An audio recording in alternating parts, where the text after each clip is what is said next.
Hijaunya lembah, hijaunya lereng pegunungan. Seri 5 Pelangi di Langit Singasari. Cerita, Esa Mintarja. Audiobook, novel silat. Bab 165. Sementara itu Mahendra berkata selanjutnya, asal semuanya itu kau lakukan dengan ikhlas, maka kau tentu akan dapat meletakkan, sekurang-kurangnya mengurangi beban perasaanmu itu. Ya ayah, jawab Mahisa Murti, aku akan mencobanya. Dengan demikian, maka Mahisa Murti pun berusaha untuk menemui Sasi tanpa Mahisa Pukat sebelum ia meninggalkan Singasari dan kembali ke Padepokan Bajraseta.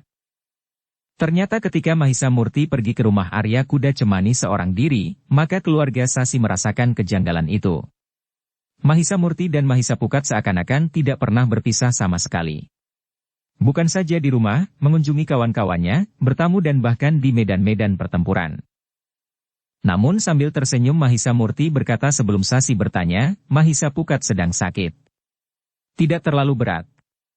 Kepalanya sajalah yang sedang pening. Ayah sudah memberikan obat untuknya. Nanti sore ia tentu sudah sembuh. Syukurlah, sahut Sasi, yang kemudian mempersilahkan Mahisa Murti untuk duduk di serambi gandok. Ayah sedang tidak ada, berkata Sasi, Kakang Kuda Semedi dan Kakang Kuda Semeni ada di baraknya. Jadi hanya ibu dan para pembantu saja yang ada di rumah, bertanya Mahisa Murti. Iya, jawab Sasi, atau barangkali kau mempunyai keperluan dengan ayah? Tidak. Tidak. Aku hanya datang seperti biasa. Berkunjung, jawab Mahisa Murti dengan serta-merta. Ketika Sasi masuk untuk mengambil minuman, ibunya memang bertanya kenapa Mahisa Murti hanya sendiri saja. Mahisa Pukat sedang sakit ibu, jawab Sasi. Syukurlah, desis ibunya. Kenapa syukur, bertanya Sasi. Maksudku bukan karena sebab lain, sahut ibunya. Bukan justru karena Mahisa Pukat sakit. Sasi menjadi gelisah. Wajahnya nampak menjadi merah. Sementara sikapnya pun terasa kurang mapan. Karena itu, maka Mahisa Murti pun berkata, baiklah Sasi.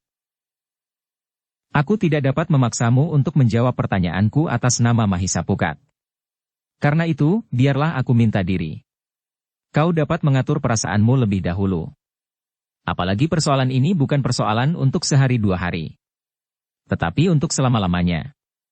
Jika kau tergesa-gesa mengambil keputusan dan akhirnya keputusan itu ternyata salah, maka kau akan menyesal untuk waktu yang berkepanjangan. Karena itu, pikirkan masak-masak. Mungkin besok atau nanti malam aku datang lagi untuk minta diri kepada keluargamu bahwa aku akan segera meninggalkan Singasari. Kau tidak usah memberi jawaban kepadaku dengan kata-kata. Tetapi kau cukup memberikan isyarat. Jika isyarat itu cukup meyakinkan, maka ayah pun akan segera menyelesaikannya. Sasi mengusap keringat di keningnya.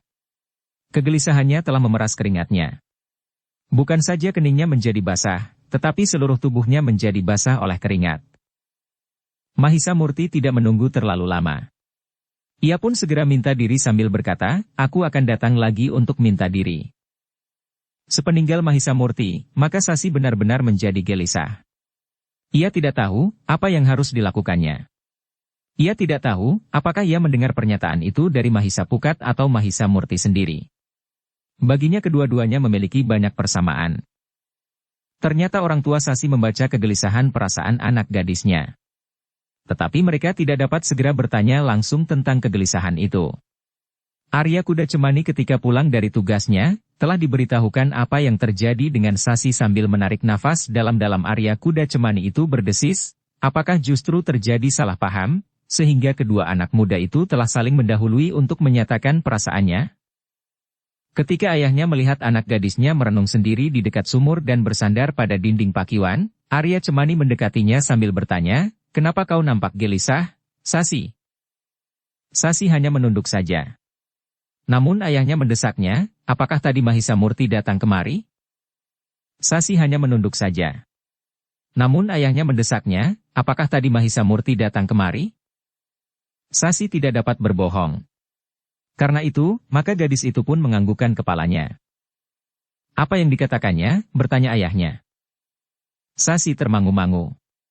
Namun kemudian ia pun menjawab, ia akan datang lagi nanti ayah. Ia akan minta diri kembali ke padepokannya. Kenapa sendiri? Bertanya ayahnya pula. Sasi tertegun sejenak. Namun kemudian ia pun menjawab pula, hanya Mahisa Murti yang akan kembali ke padepokannya. Mahisa Pukat masih akan tinggal beberapa lama lagi di kota raja. Arya Kuda Cemani menarik nafas dalam-dalam. Ia justru merasa cemas, bahwa apa yang dikatakannya kepada Mahendra akan dapat menimbulkan salah paham kepada kedua orang anaknya sehingga hubungan kedua orang bersaudara itu menjadi retak. Tetapi Arya Kuda Cemani tidak bertanya lebih jauh. Ia justru bertanya kepada dirinya sendiri, apakah kata-katanya yang diucapkan kepada Mahendra waktu itu terlalu kasar? Atau ada sebab lain sehingga Mahisa Murti harus kembali ke padepokannya? Yang dapat dilakukan oleh Arya Kuda Cemani hanya menunggu. Nanti, Mahisa Murti akan datang lagi. Sebenarnya lah lewat senja Mahisa Murti telah datang lagi ke rumah Arya Kuda Cemani. Tidak sendiri, tetapi bersama ayahnya, Mahendra. Kedatangannya telah disambut oleh Arya Kuda Cemani sendiri yang mempersilahkannya duduk di peringgitan. Seperti telah dikatakan oleh Sasi, maka Mahendra juga mengatakan bahwa dalam waktu dekat Mahisa Murti akan kembali ke padepokan Bajraseta.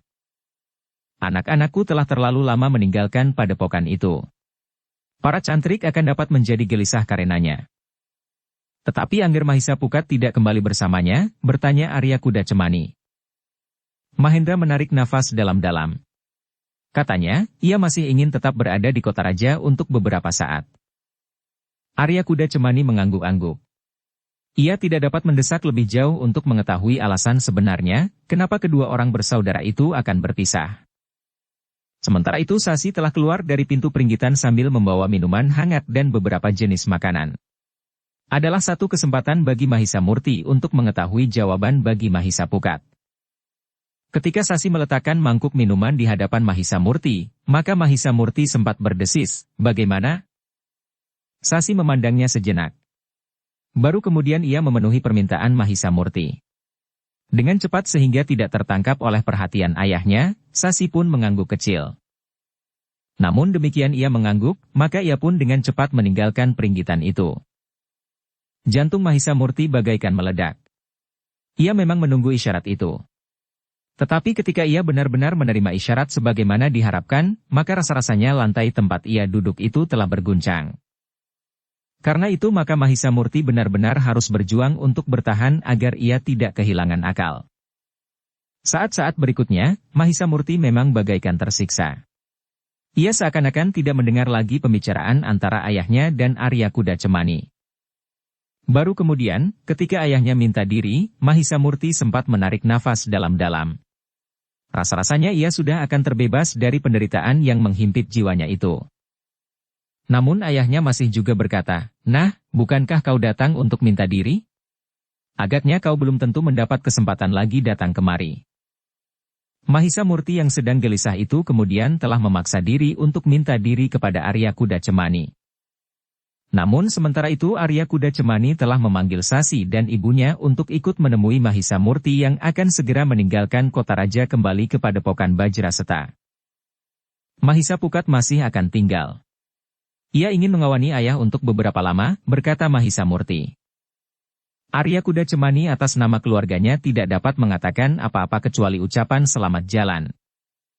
Semoga kau selamat sampai ke padepokan Ger, berkata Arya Kuda Cemani mewakili keluarganya. Terima kasih Raden, jawab Mahisa Murti dengan suara yang bergetar oleh getar jantung di dadanya. Sasi sendiri tidak mengucapkan kata-kata apapun juga. Tetapi pandangan matanya memang menjadi sayu.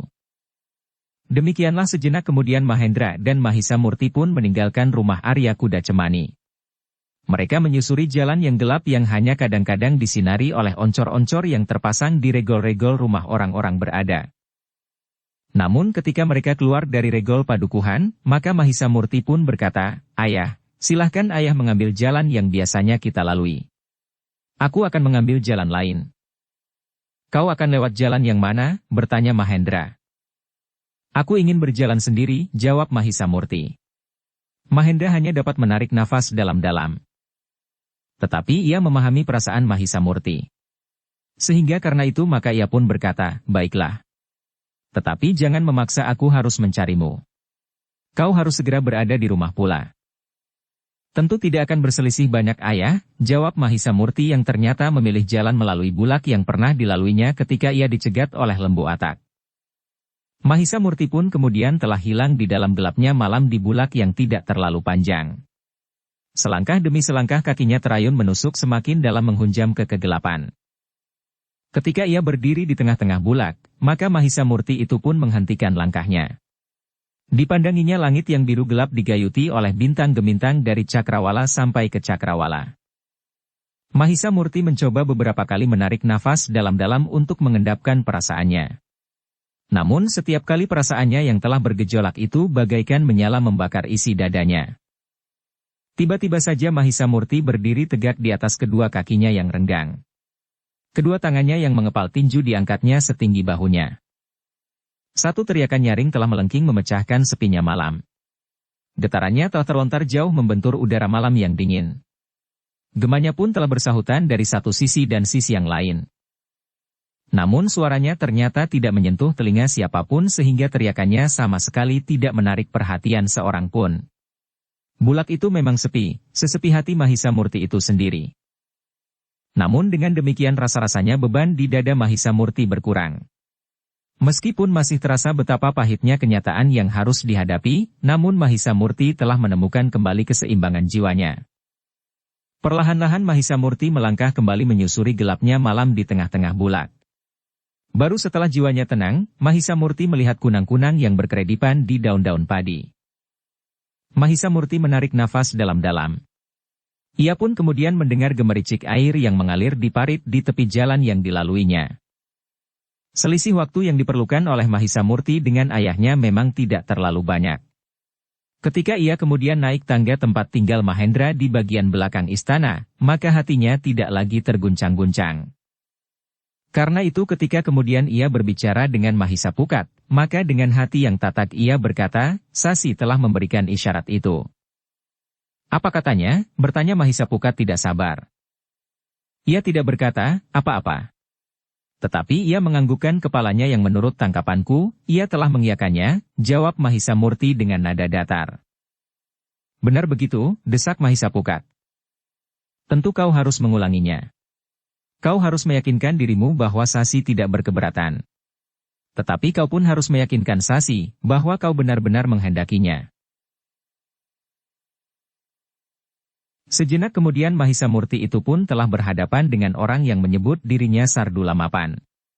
Orang-orang yang ingin menyaksikan perkelahian itu pun telah melingkar seakan-akan telah membentuk lingkaran arena perang tanding. Ternyata Sardula Mapan benar-benar merasa tersinggung melihat sikap Mahisa Murti. Anak muda itu sama sekali tidak menjadi cemas atau gelisah. Ia tetap saja tenang meskipun ia sudah mendapat keterangan dari pemilik kedai itu tentang seorang yang bernama Sardula Mapan.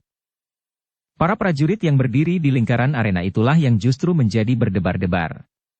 Meskipun mereka pernah mendengar tentang kelebihan anak muda itu, namun mereka masih belum dapat meyakinkannya. Sejenak kemudian, maka orang yang menyebut dirinya Sardula Mapan itu pun berkata, Nah, aku memberikan kesempatan terakhir, sebelum aku memilih lehermu. Kesempatan apa? Bertanya Mahisa Murti. Kau memang terlalu sombong anak muda. Tetapi aku masih tetap dalam pendirianku.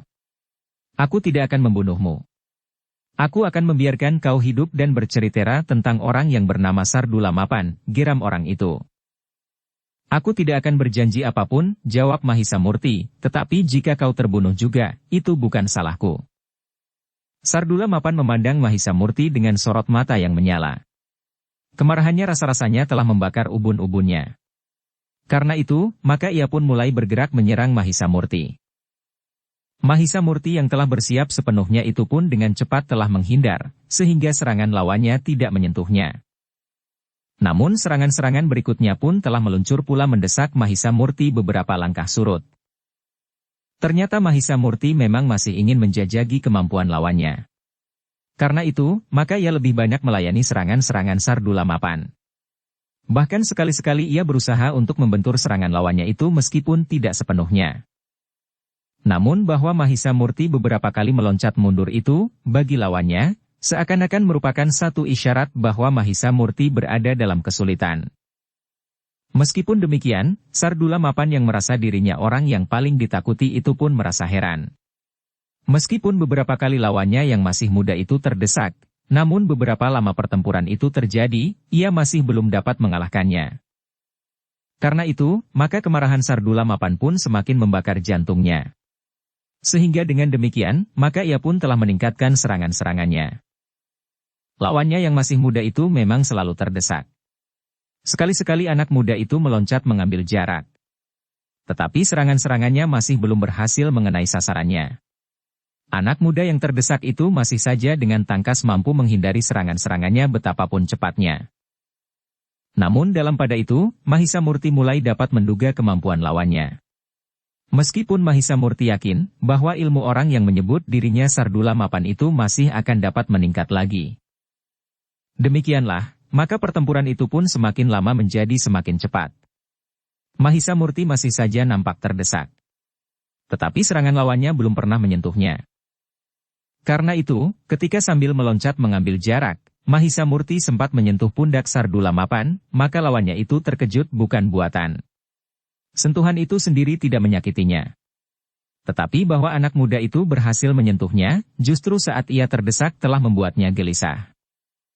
Apa saja yang dapat dilakukan oleh anak ini, pertanyaan itu telah semakin mengganggunya. Ketika Sardula mapan itu semakin meningkatkan ilmunya bahkan sampai ke puncaknya, maka Mahisa Murti mulai berusaha untuk melawannya dengan sungguh-sungguh. Tetapi karena orang itu memang tidak berniat membunuhnya, meskipun dengan maksud untuk membesarkan namanya, maka Mahisa Murti pun sama sekali tidak berniat untuk melakukannya pula. Yang dilakukan oleh Mahisa Murti kemudian adalah berusaha untuk mengalahkannya. Tetapi tidak untuk membunuh atau menyakitinya atau membuatnya cacat. Karena itu, maka Mahisa Murti akan memancingnya untuk bertempur semakin cepat dan keras. Tanpa mempergunakan ilmunya untuk menghisap kekuatan dan kemampuan lawan, maka Mahisa Murti akan membiarkan lawannya. Itu kelelahan dan kehabisan tenaga dengan sendirinya, sehingga perlawanannya pun akan terhenti.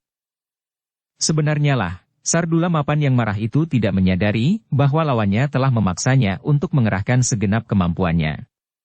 Dengan loncatan-loncatan panjang Mahisa Murti berusaha menghindari serangan-serangan Sardula mapan.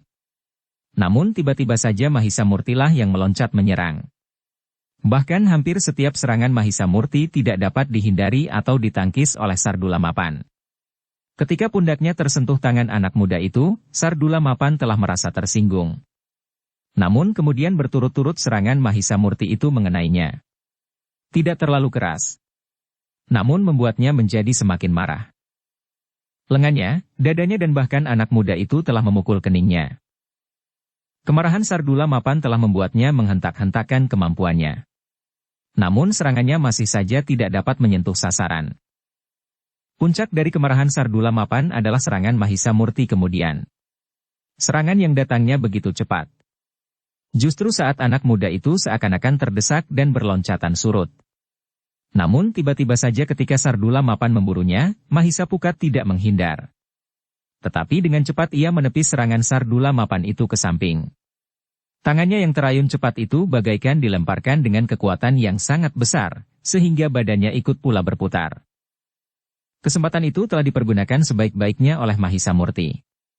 Ia tidak ingin memukul tengkuk lawannya sehingga patah. Tetapi dengan kecepatan yang hampir tidak kasat mata, maka tangannya telah menyambar ikat kepala Sardula mapan. Beberapa orang menyaksikan hal itu terkejut bukan buatan.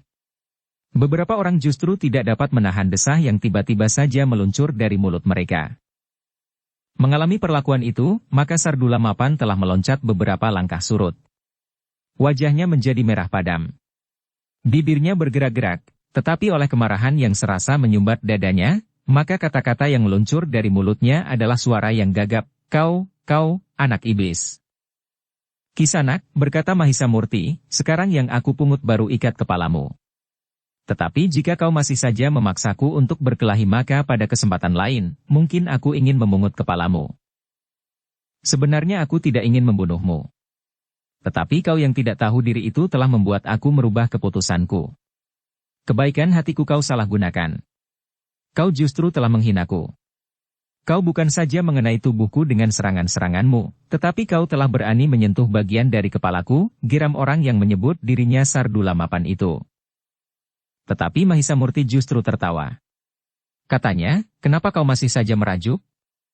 Jika kau marah, marahlah. Apa saja yang ingin kau lakukan, lakukanlah. Tetapi ingat, aku akan melawanmu habis-habisan. Semula aku tidak ingin membunuhmu. Tetapi kemudian aku telah merubah keputusanku. Aku akan membunuhmu dengan senjataku yang jarang sekali aku pergunakan, berkata orang itu dengan lantang. Mahisa Murti masih saja tertawa. Katanya, kau akan menyakiti dirimu sendiri. Aku ingin menasehatkan agar kau urungkan niatmu untuk mempergunakan senjatamu. Karena jika kau tarik senjatamu, maka itu bagiku merupakan satu isyarat agar aku juga menarik senjataku. Tetapi orang itu tidak menghiraukannya. Ia sudah merasa benar-benar terhina oleh sikap anak muda yang telah mengambil ikat kepalanya itu langsung dari kepalanya. Karena itu, sejenak kemudian, orang itu pun telah menggenggam sebilah keris yang besar, yang hampir sebesar dan sepanjang sebilah pedang. Namun dengan demikian Mahisa Murti pun teringat pula akan pedangnya yang disebut oleh pemiliknya sebelumnya dengan sebilah keris. Mahisa Murti menarik nafas dalam-dalam. Senjatanya itu mempunyai pasangan yang dibawa oleh Mahisa Pukat. Tetapi sepasang senjata itu kemudian terpaksa terpisah karena Mahisa Pukat tidak bersertanya kembali ke padepokan. Dengan demikian, maka kedua orang itu pun telah berhadapan kembali. Sardula Mapan itu sudah tidak terkekang lagi. Apalagi ketika Mahisa Murti melemparkan ikat kepalanya sambil berkata, jika kau sayang akan ikat kepalamu, marilah, aku kembalikan kepadamu. Orang itu tidak menghiraukannya. Sama sekali tidak ada usahanya untuk menangkap ikat kepalanya yang dilemparkan oleh Mahisa Murti. Namun yang dilakukannya adalah justru meloncat menyerang dengan garangnya. Kerisnya terjulur lurus langsung mengarah ke dadanya. Tetapi ternyata Mahisa Murti dengan tangkasnya bergeser sambil menangkis serangan itu dengan pedangnya. Ketika terdengar suara berdentang, maka bunga pun telah berhamburan. Orang-orang yang menyaksikan pertempuran itu menjadi semakin cemas.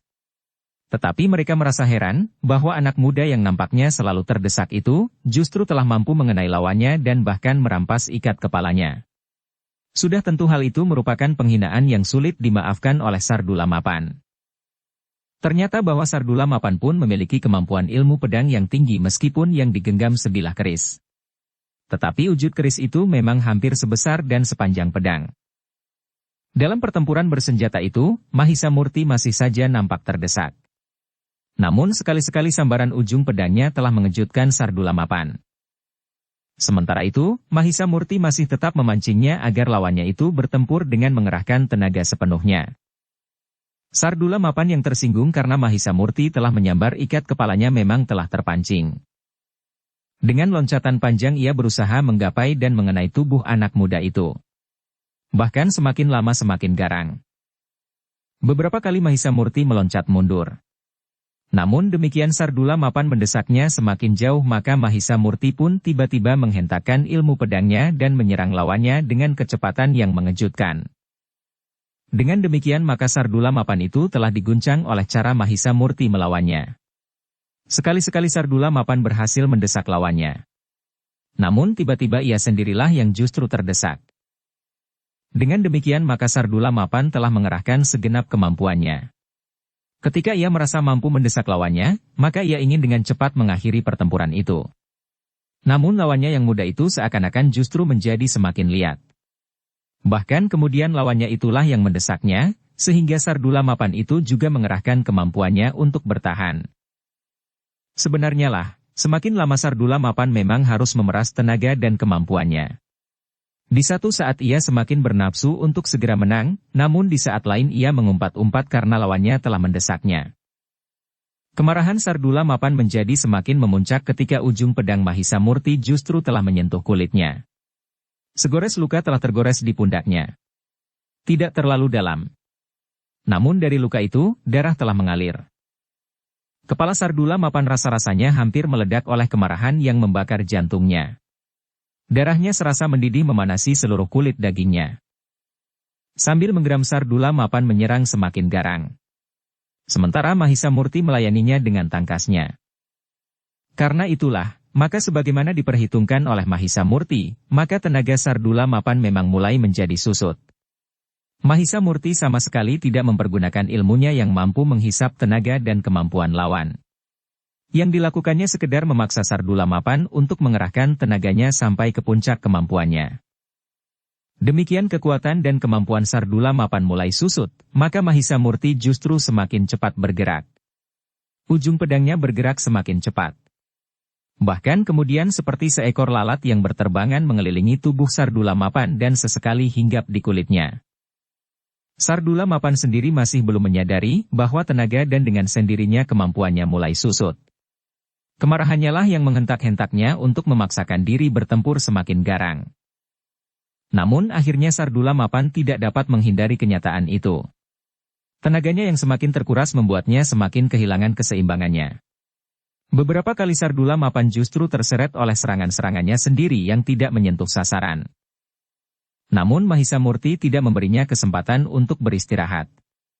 Di saat-saat Sardula Mapan itu terengah-engah, maka Mahisa Murtilah yang telah menggelitiknya dengan serangan-serangannya. Sesekali ujung pedangnya menyentuh kulit lawannya. Hanya sekedar menggores seleret kecil. Namun ketika keringat menyentuh luka kecil itu, maka perasaan pedih pun telah menyengat pula. Sambil mengumpat-umpat Sardula Mapan masih berusaha melawan. Namun akhirnya ia tidak dapat mengingkari bahwa kekuatannya sudah hampir habis sama sekali. Beberapa kali ia terhuyung-huyung hampir kehilangan keseimbangan. Namun Mahisa Murti masih membiarkannya bertahan untuk tetap berdiri. Pada saat yang demikian itulah, maka Sardula Mapan mulai menyadari sepenuhnya keadaannya.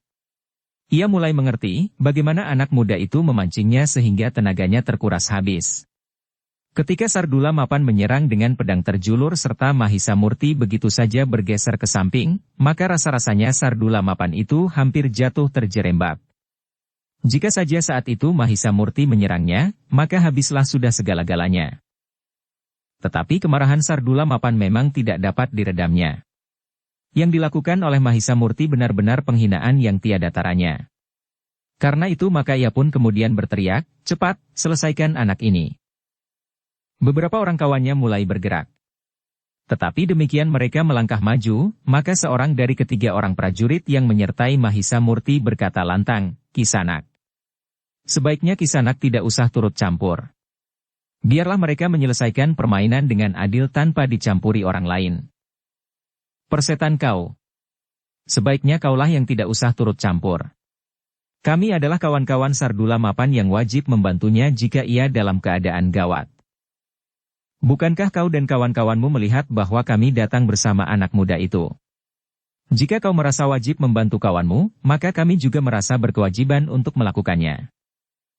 Kawan-kawan Sardula Mapan memang menjadi ragu-ragu. Jika saja mereka memiliki kemampuan seperti anak muda itu, maka mereka memang akan kehilangan kesempatan untuk mengalahkannya.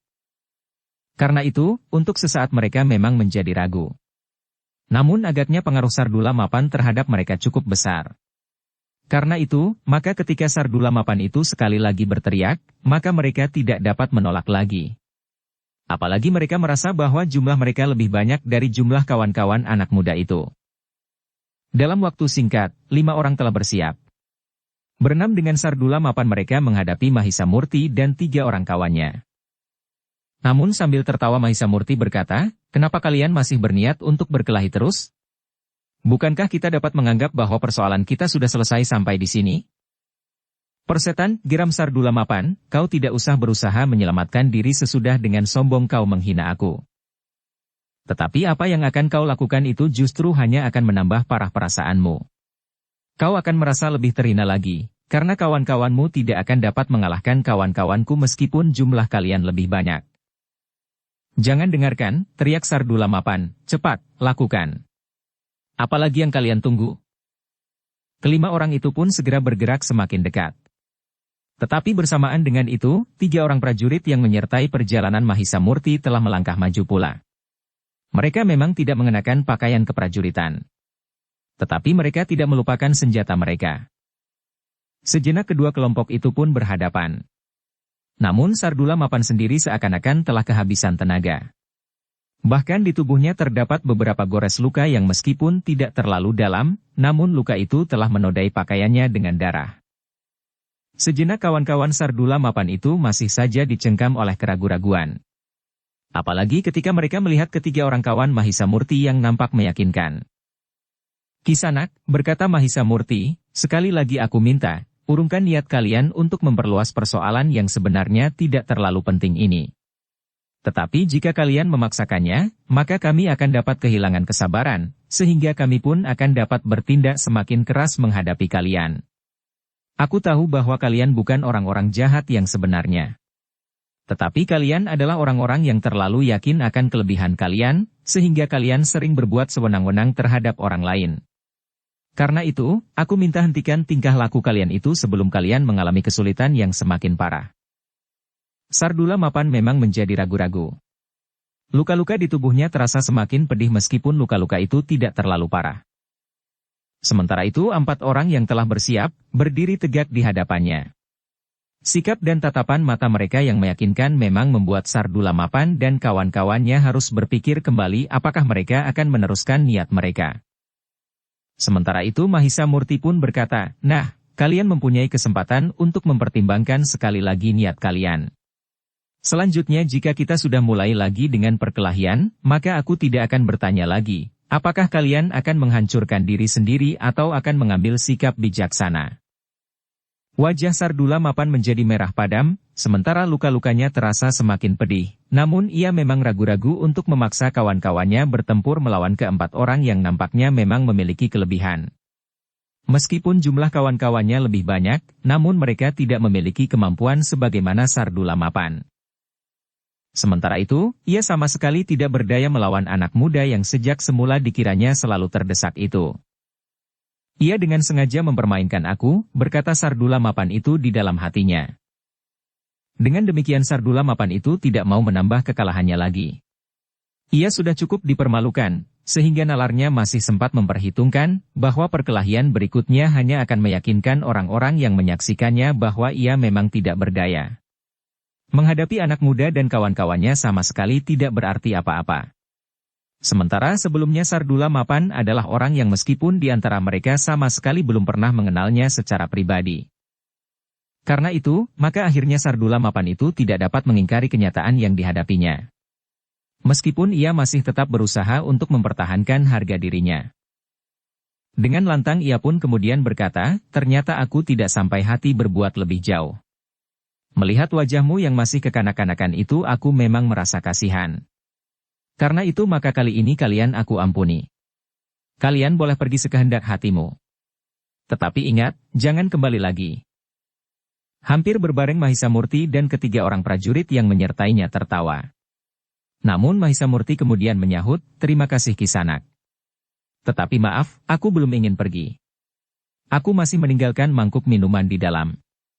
Demikian pula kawan-kawanku. Karena itu, kami akan menghabiskannya lebih dahulu." "Setan kau. Kau memang tidak tahu diri," geram Sardula mapan.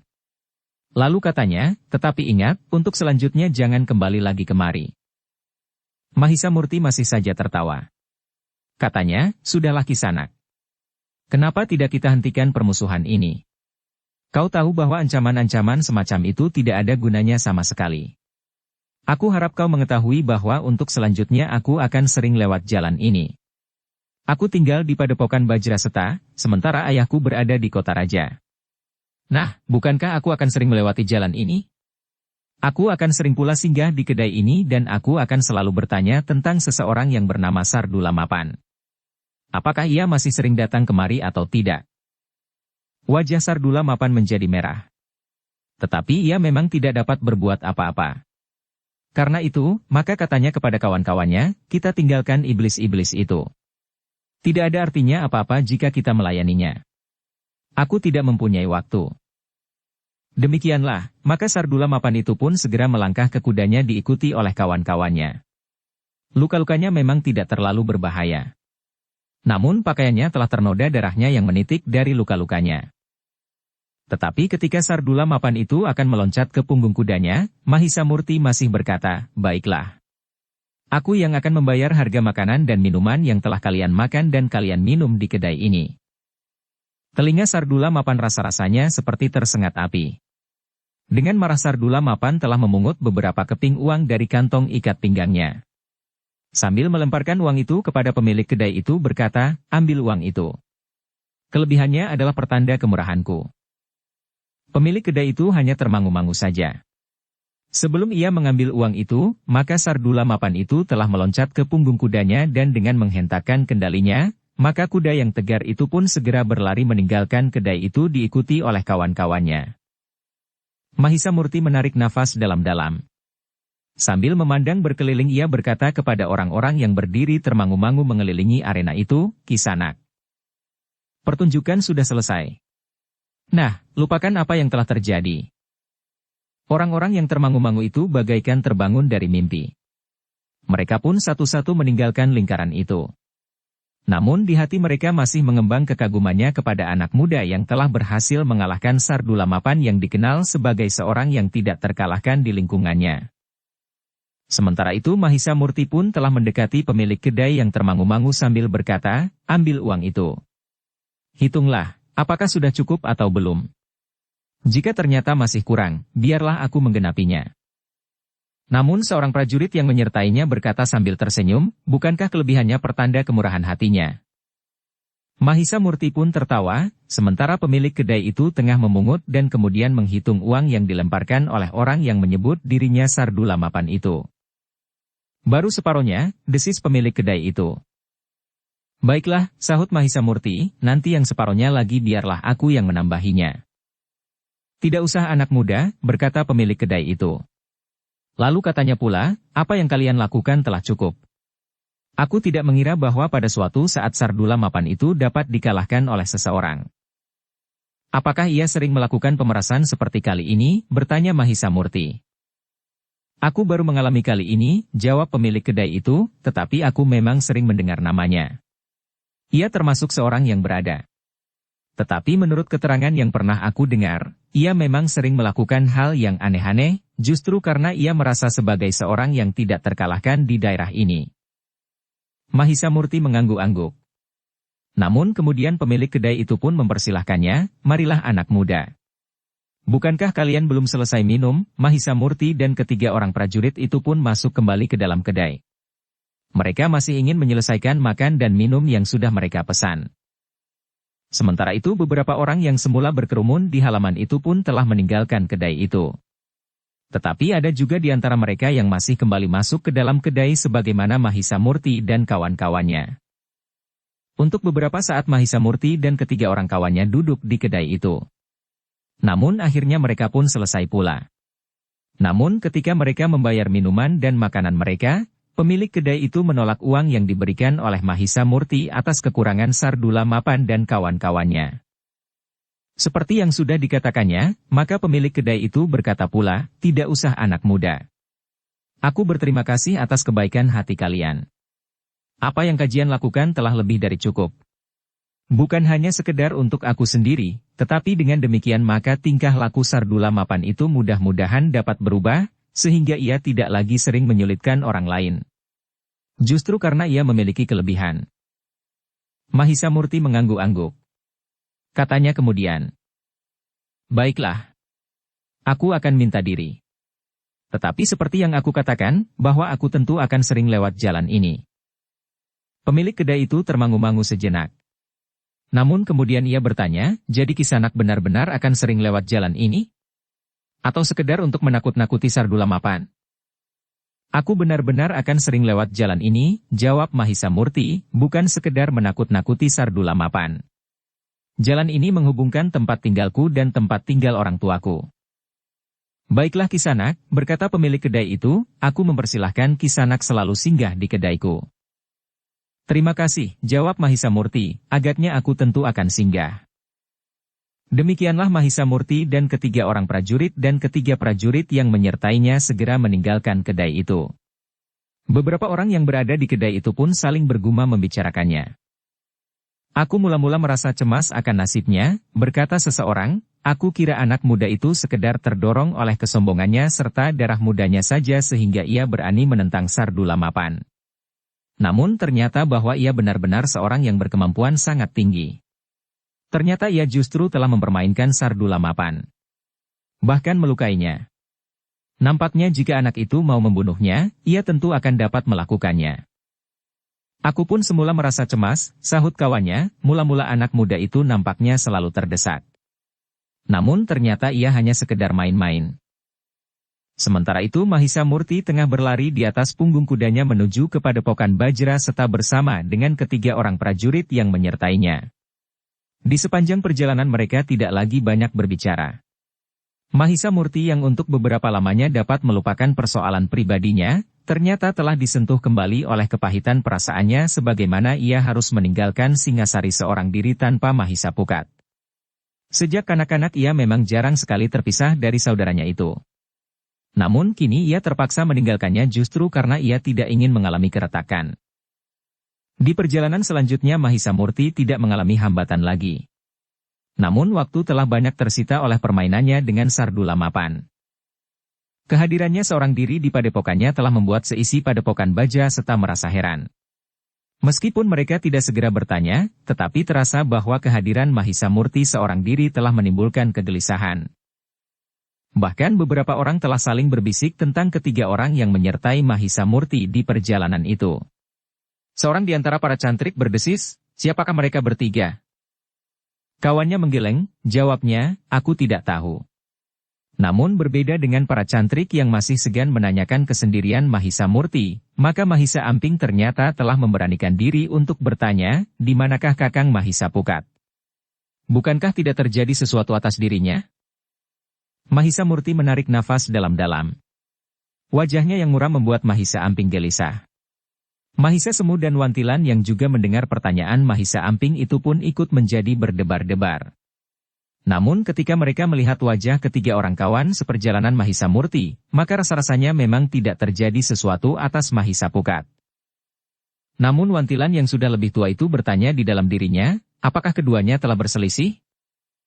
Tetapi Mahisa Murti pun kemudian telah memberikan penjelasan kepada seisi padepokan, kenapa Mahisa Pukat tidak kembali bersamanya meskipun yang dikatakannya tidak sebagaimana yang telah terjadi. Mahisa Pukat masih mempunyai kepentingan di Singasari.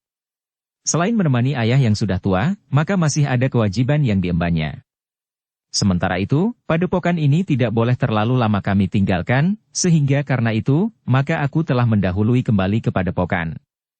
Namun dengan demikian, aku akan sering mondar-mandir untuk menjenguk ayah dan Mahisa Pukat di Singasari. Barulah seisi padepokan itu merasa lega atas penjelasan itu. Meskipun nampaknya penjelasan itu masih belum tuntas, namun seisi padepokan telah dapat diyakinkan bahwa tidak ada perselisihan antara kedua anak muda yang sebelumnya belum pernah mereka lihat saling berpisah itu. Dalam pada itu, ketiga orang prajurit Singasari yang menyertai Mahisa Murti itu tinggal untuk 2 hari di padepokan. Sebenarnya Mahisa Murti masih menahannya, namun ketiganya merasa bahwa mereka telah cukup lama meninggalkan tugas mereka. Sebenarnya aku kerasan tinggal di sini, berkata salah seorang dari ketiga orang prajurit itu, di sini kehidupan terasa begitu akrab dengan alam. Padepokan ini rasa-rasanya berada di bayangan hijaunya lembah dan hijaunya lereng pegunungan. Tenang dan damai. Namun Mahisa Murti menyahut, tetapi sekali waktu, padepokan ini terbakar juga oleh perselisihan dengan kekerasan. Betapapun kami mencoba untuk menghindarkan diri dari permusuhan, tetapi kadang-kadang kami masih dipaksa untuk melakukan kekasaran dan kekerasan. Bahkan yang dapat menimbulkan korban. Ketiga orang prajurit itu mengangguk-angguk. Seorang di antara mereka pun berkata, tetapi bukankah kita berhak melindungi diri sendiri? Sementara Mahisa Murti membenamkan diri dalam kesibukannya, Mahisa Pukat masih saja terseret oleh arus perasaannya. Hubungannya dengan Sasi menjadi semakin dekat. Apalagi ayah dan ibu Sasi nampaknya tidak berkeberatan melihat hubungan itu. Meskipun Arya Kuda Cemani juga ikut memikirkan kepergian Mahisa Murti kembali ke padepokannya seorang diri, namun Mahendra telah memberikan penjelasan bahwa tidak terjadi apa-apa di antara kedua anaknya. Mahisa Murti telah melepaskannya dengan ikhlas, berkata Mahendra pada suatu saat kepada Arya Kuda Cemani. Jiwanya cukup tegar, desis Arya Kuda Cemani. Ya. Sementara itu Mahisa Pukat nampaknya tidak memperhatikan gejolak perasaan saudaranya. Tetapi itu lebih baik baginya, sehingga ia tidak usah merasa bersalah, sahut Mahendra. Arya Kuda Cemani mengangguk-angguk. Katanya sendat, aku mohon maaf, bahwa anakku telah menyakiti hati Mahisa Murti. Tetapi bukankah Sasi tidak sengaja melakukannya? Bahkan ia sama sekali tidak menyadari apa yang telah terjadi atas Mahisa Murti. Sebaiknya Sasi pun tidak usah tahu agar seperti Mahisa Pukat, ia tidak usah ikut merasa bersalah, jawab Mahendra.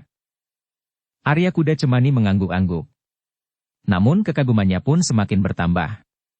Mahisa Murti bukan saja seorang yang berilmu sangat tinggi. Tetapi hatinya ternyata seluas lautan tidak bertepi. Namun demikian, harapannya yang tertumpu kepada Mahisa Pukat juga tidak berubah. Ia berharap agar hubungan antara anaknya dengan Mahisa Pukat dapat menjadi semakin akrab sehingga keduanya akan sampai pada suatu titik temu untuk membangun hidup kekeluargaan. Meskipun Arya Kuda Cemani tahu bahwa Mahisa Pukat tidak lebih dari seorang pemimpin padepokan yang hidup jauh dari kota raja, namun hidup di padepokan itu akan dapat memberikan ketenangan jiwa bagi anaknya. Tetapi Ibu Sasilah yang ternyata telah diganggu oleh gambaran kehidupan yang akan datang bagi Sasi. Ibunya belum pernah mengalami satu kehidupan lain dari kehidupan yang sedang dijalaninya. Ia tidak dapat membayangkan apa yang akan terjadi dengan Sasi jika ia hidup di dunia yang terpencil, jauh dari keramaian kota. Satu lingkungan yang sepi, terletak di tengah-tengah bulak yang sangat luas. Di kejauhan nampak hutan yang masih lebat yang dihuni oleh binatang-binatang buas. Ketika hal itu disampaikan kepada ayah Sasi, maka Arya Kuda Cemani itu justru bertanya, bukankah setiap kali kau menyatakan bahwa kau tidak berkeberatan atas hubungan antara Mahisa Pukat dan anak kita? Pada dasarnya aku memang tidak berkeberatan. Aku tahu bahwa Angger Mahisa Pukat adalah seorang yang memiliki kemampuan yang tinggi. Seorang yang cerdas dan baik hati. Tetapi karena itu, apakah Angger Mahisa Pukat tidak dapat menempuh satu kehidupan yang lain dari yang ditempuhnya sekarang? Maksudmu, bertanya Arya Kuda Cemani. Anak-anak kita, yang menurut keterangan ilmunya jauh berada di bawah Angger Mahisa Pukat pun dapat menjadi seorang prajurit. Bukankah dengan demikian, maka Angger Mahisa Pukat akan mendapat kesempatan yang lebih baik untuk menjadi seorang prajurit pula? Bahkan dengan kedudukan yang lebih tinggi pula. Raden Kuda Cemani menarik nafas dalam-dalam. Katanya, aku tidak tahu, apakah Angger Mahisa Pukat tertarik atau tidak untuk menjadi seorang prajurit. Tetapi jika Sasi menerima Angger Mahisa Pukat, maka ia harus menerima keadaannya seutuhnya. Mahisa Pukat adalah satu di antara dua orang pemimpin padepokan Bajraseta. Yang seorang lagi adalah Angger Mahisa Murti. Aku mengerti, jawab istrinya, namun jika kemudian Sasi merasa hidupnya tersisih dari kehidupan yang dijalani sebelumnya, maka ketenangan hidupnya akan goyah. Sasi memang mempunyai beberapa kemungkinan. Ia dapat memaksa diri untuk bertahan namun dengan jantung yang semakin rapuh, atau memberontak sehingga hidup kekeluargaannya akan terganggu. Tetapi bukankah itu baru gambaran orang tua yang cemas oleh bayangan-bayangan yang dibuatnya sendiri, jawab Arya Kuda Cemani. Tetapi kita tidak dapat mengabaikan perasaan Sasi kemudian. Justru kita harus menilainya sebelum terlambat, berkata Ibu Sasi dengan sungguh-sungguh. Jadi maksudmu agar aku menyampaikan kepada Mahisa Pukat, apakah ia bersedia untuk menjadi seorang prajurit, bertanya Arya Kuda Cemani. Istrinya menarik nafas dalam-dalam. Tetapi ia ragu-ragu untuk menjawab.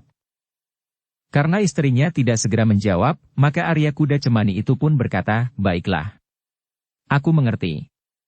Ada dua cara yang dapat kita tempuh. Kita minta Angger Mahisa Pukat memikirkan kemungkinan untuk menjadi seorang prajurit atau kita minta agar Sasi memikirkan kemungkinan-kemungkinan yang bakal terjadi di kemudian hari. Namun sudah tentu hal ini baru dapat kita lakukan jika kita sudah mendapat satu kepastian bahwa Mahisa Pukat memang berniat untuk hidup bersama Sasi dan demikian pula sebaliknya. Mudah-mudahan hal ini tidak menimbulkan salah paham pada keduanya. Ibu Sasi itu mengangguk-angguk kecil. Namun ia masih berkata, sebagaimana Sasi, kita sekarang baru melihat Angger Mahisa Pukat sepintas. Katakan, kita baru melihat kulitnya yang nampaknya memang halus dan lembut.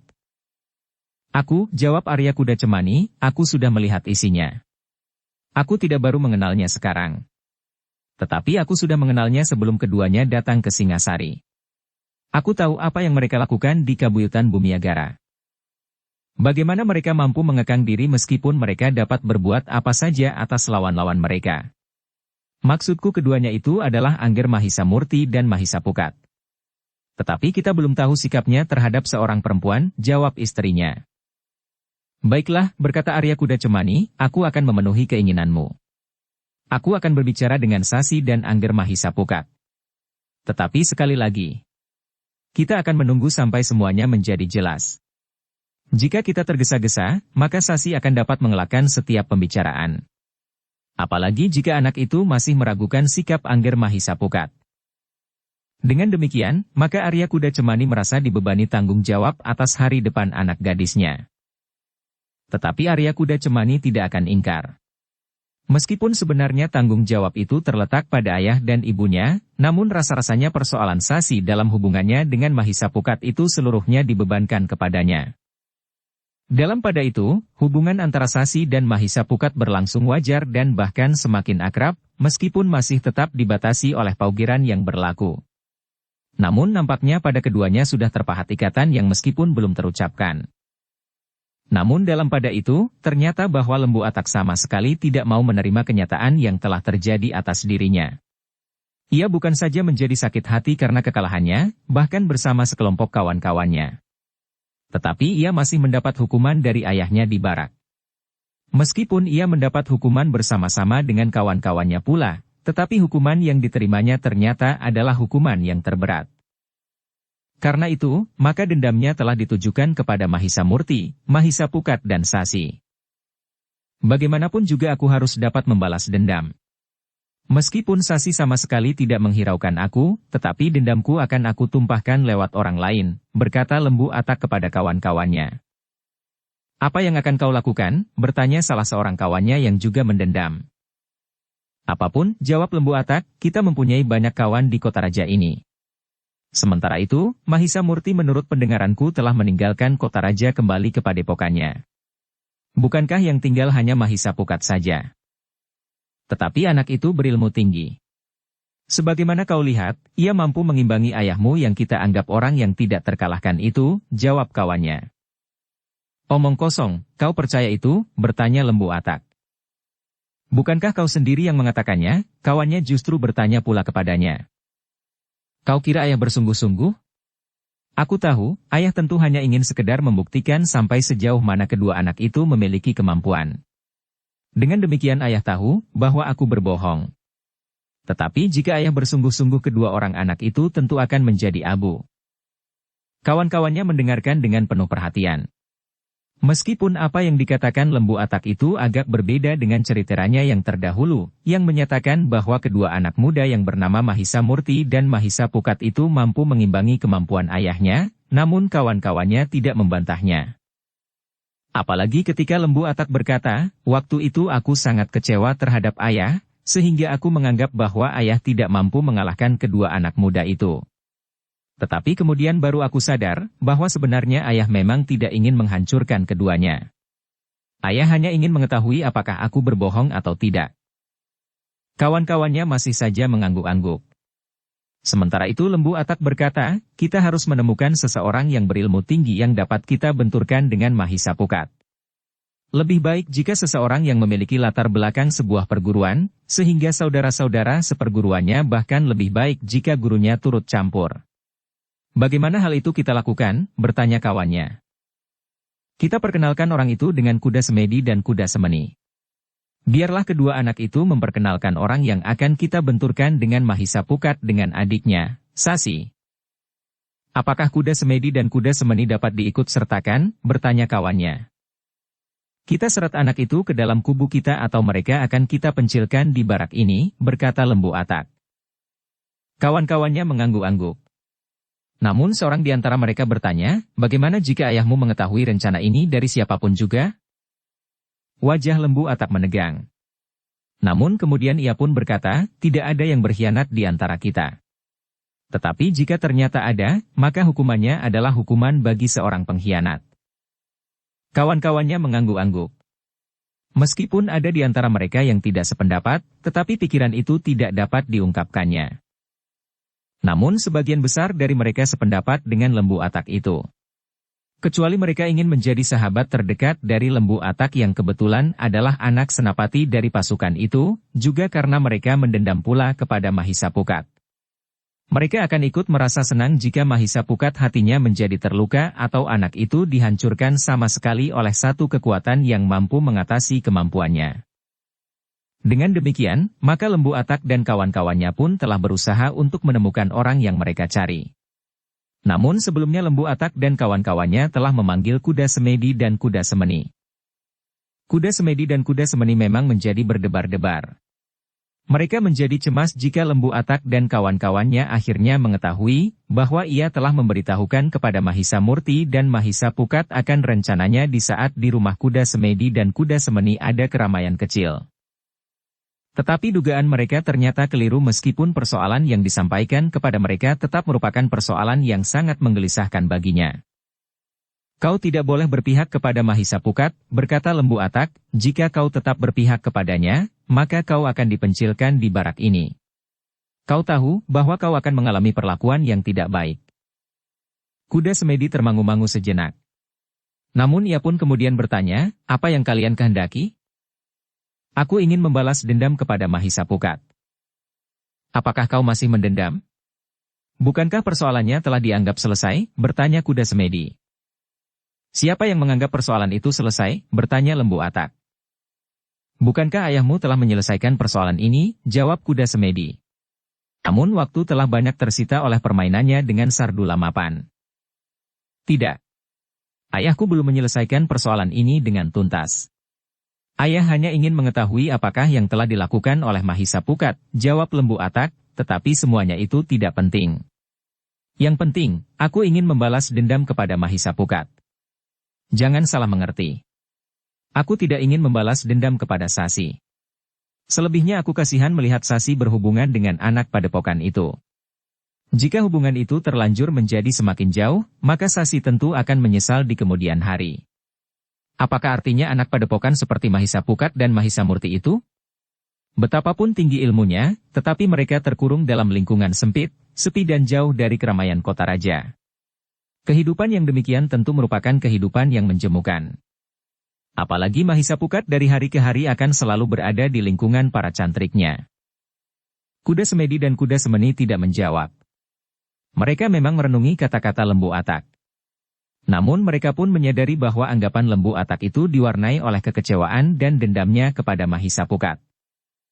Namun demikian Kuda Semedi dan Kuda Semeni memang tidak dapat mengabaikan ancaman Lembu Atak, bahwa mereka berdua akan dipencilkan dari antara kawan-kawannya di barak. Menurut penilaian Kuda Semedi dan Kuda Semeni, hal itu memang mungkin terjadi justru karena Lembu Atak adalah anak senapati prajurit Singasari di barak itu. Namun dalam pada itu, Lembu Atak itu pun berkata, pikirkan kalian berdua. Aku tidak akan memaksa kalian. Tetapi aku ingin kalian mengerti apa yang sebenarnya sedang terjadi atas Sasi. Kuda Semedi dan Kuda Semeni tidak menjawab. Mereka masih saja berdiam diri ketika Lembu Atak mengajak kawan-kawannya meninggalkan mereka berdua. Satu pilihan yang rumit, berkata Kuda Semedi kemudian. Tetapi ibu juga pernah menyinggung masa depan Sasi.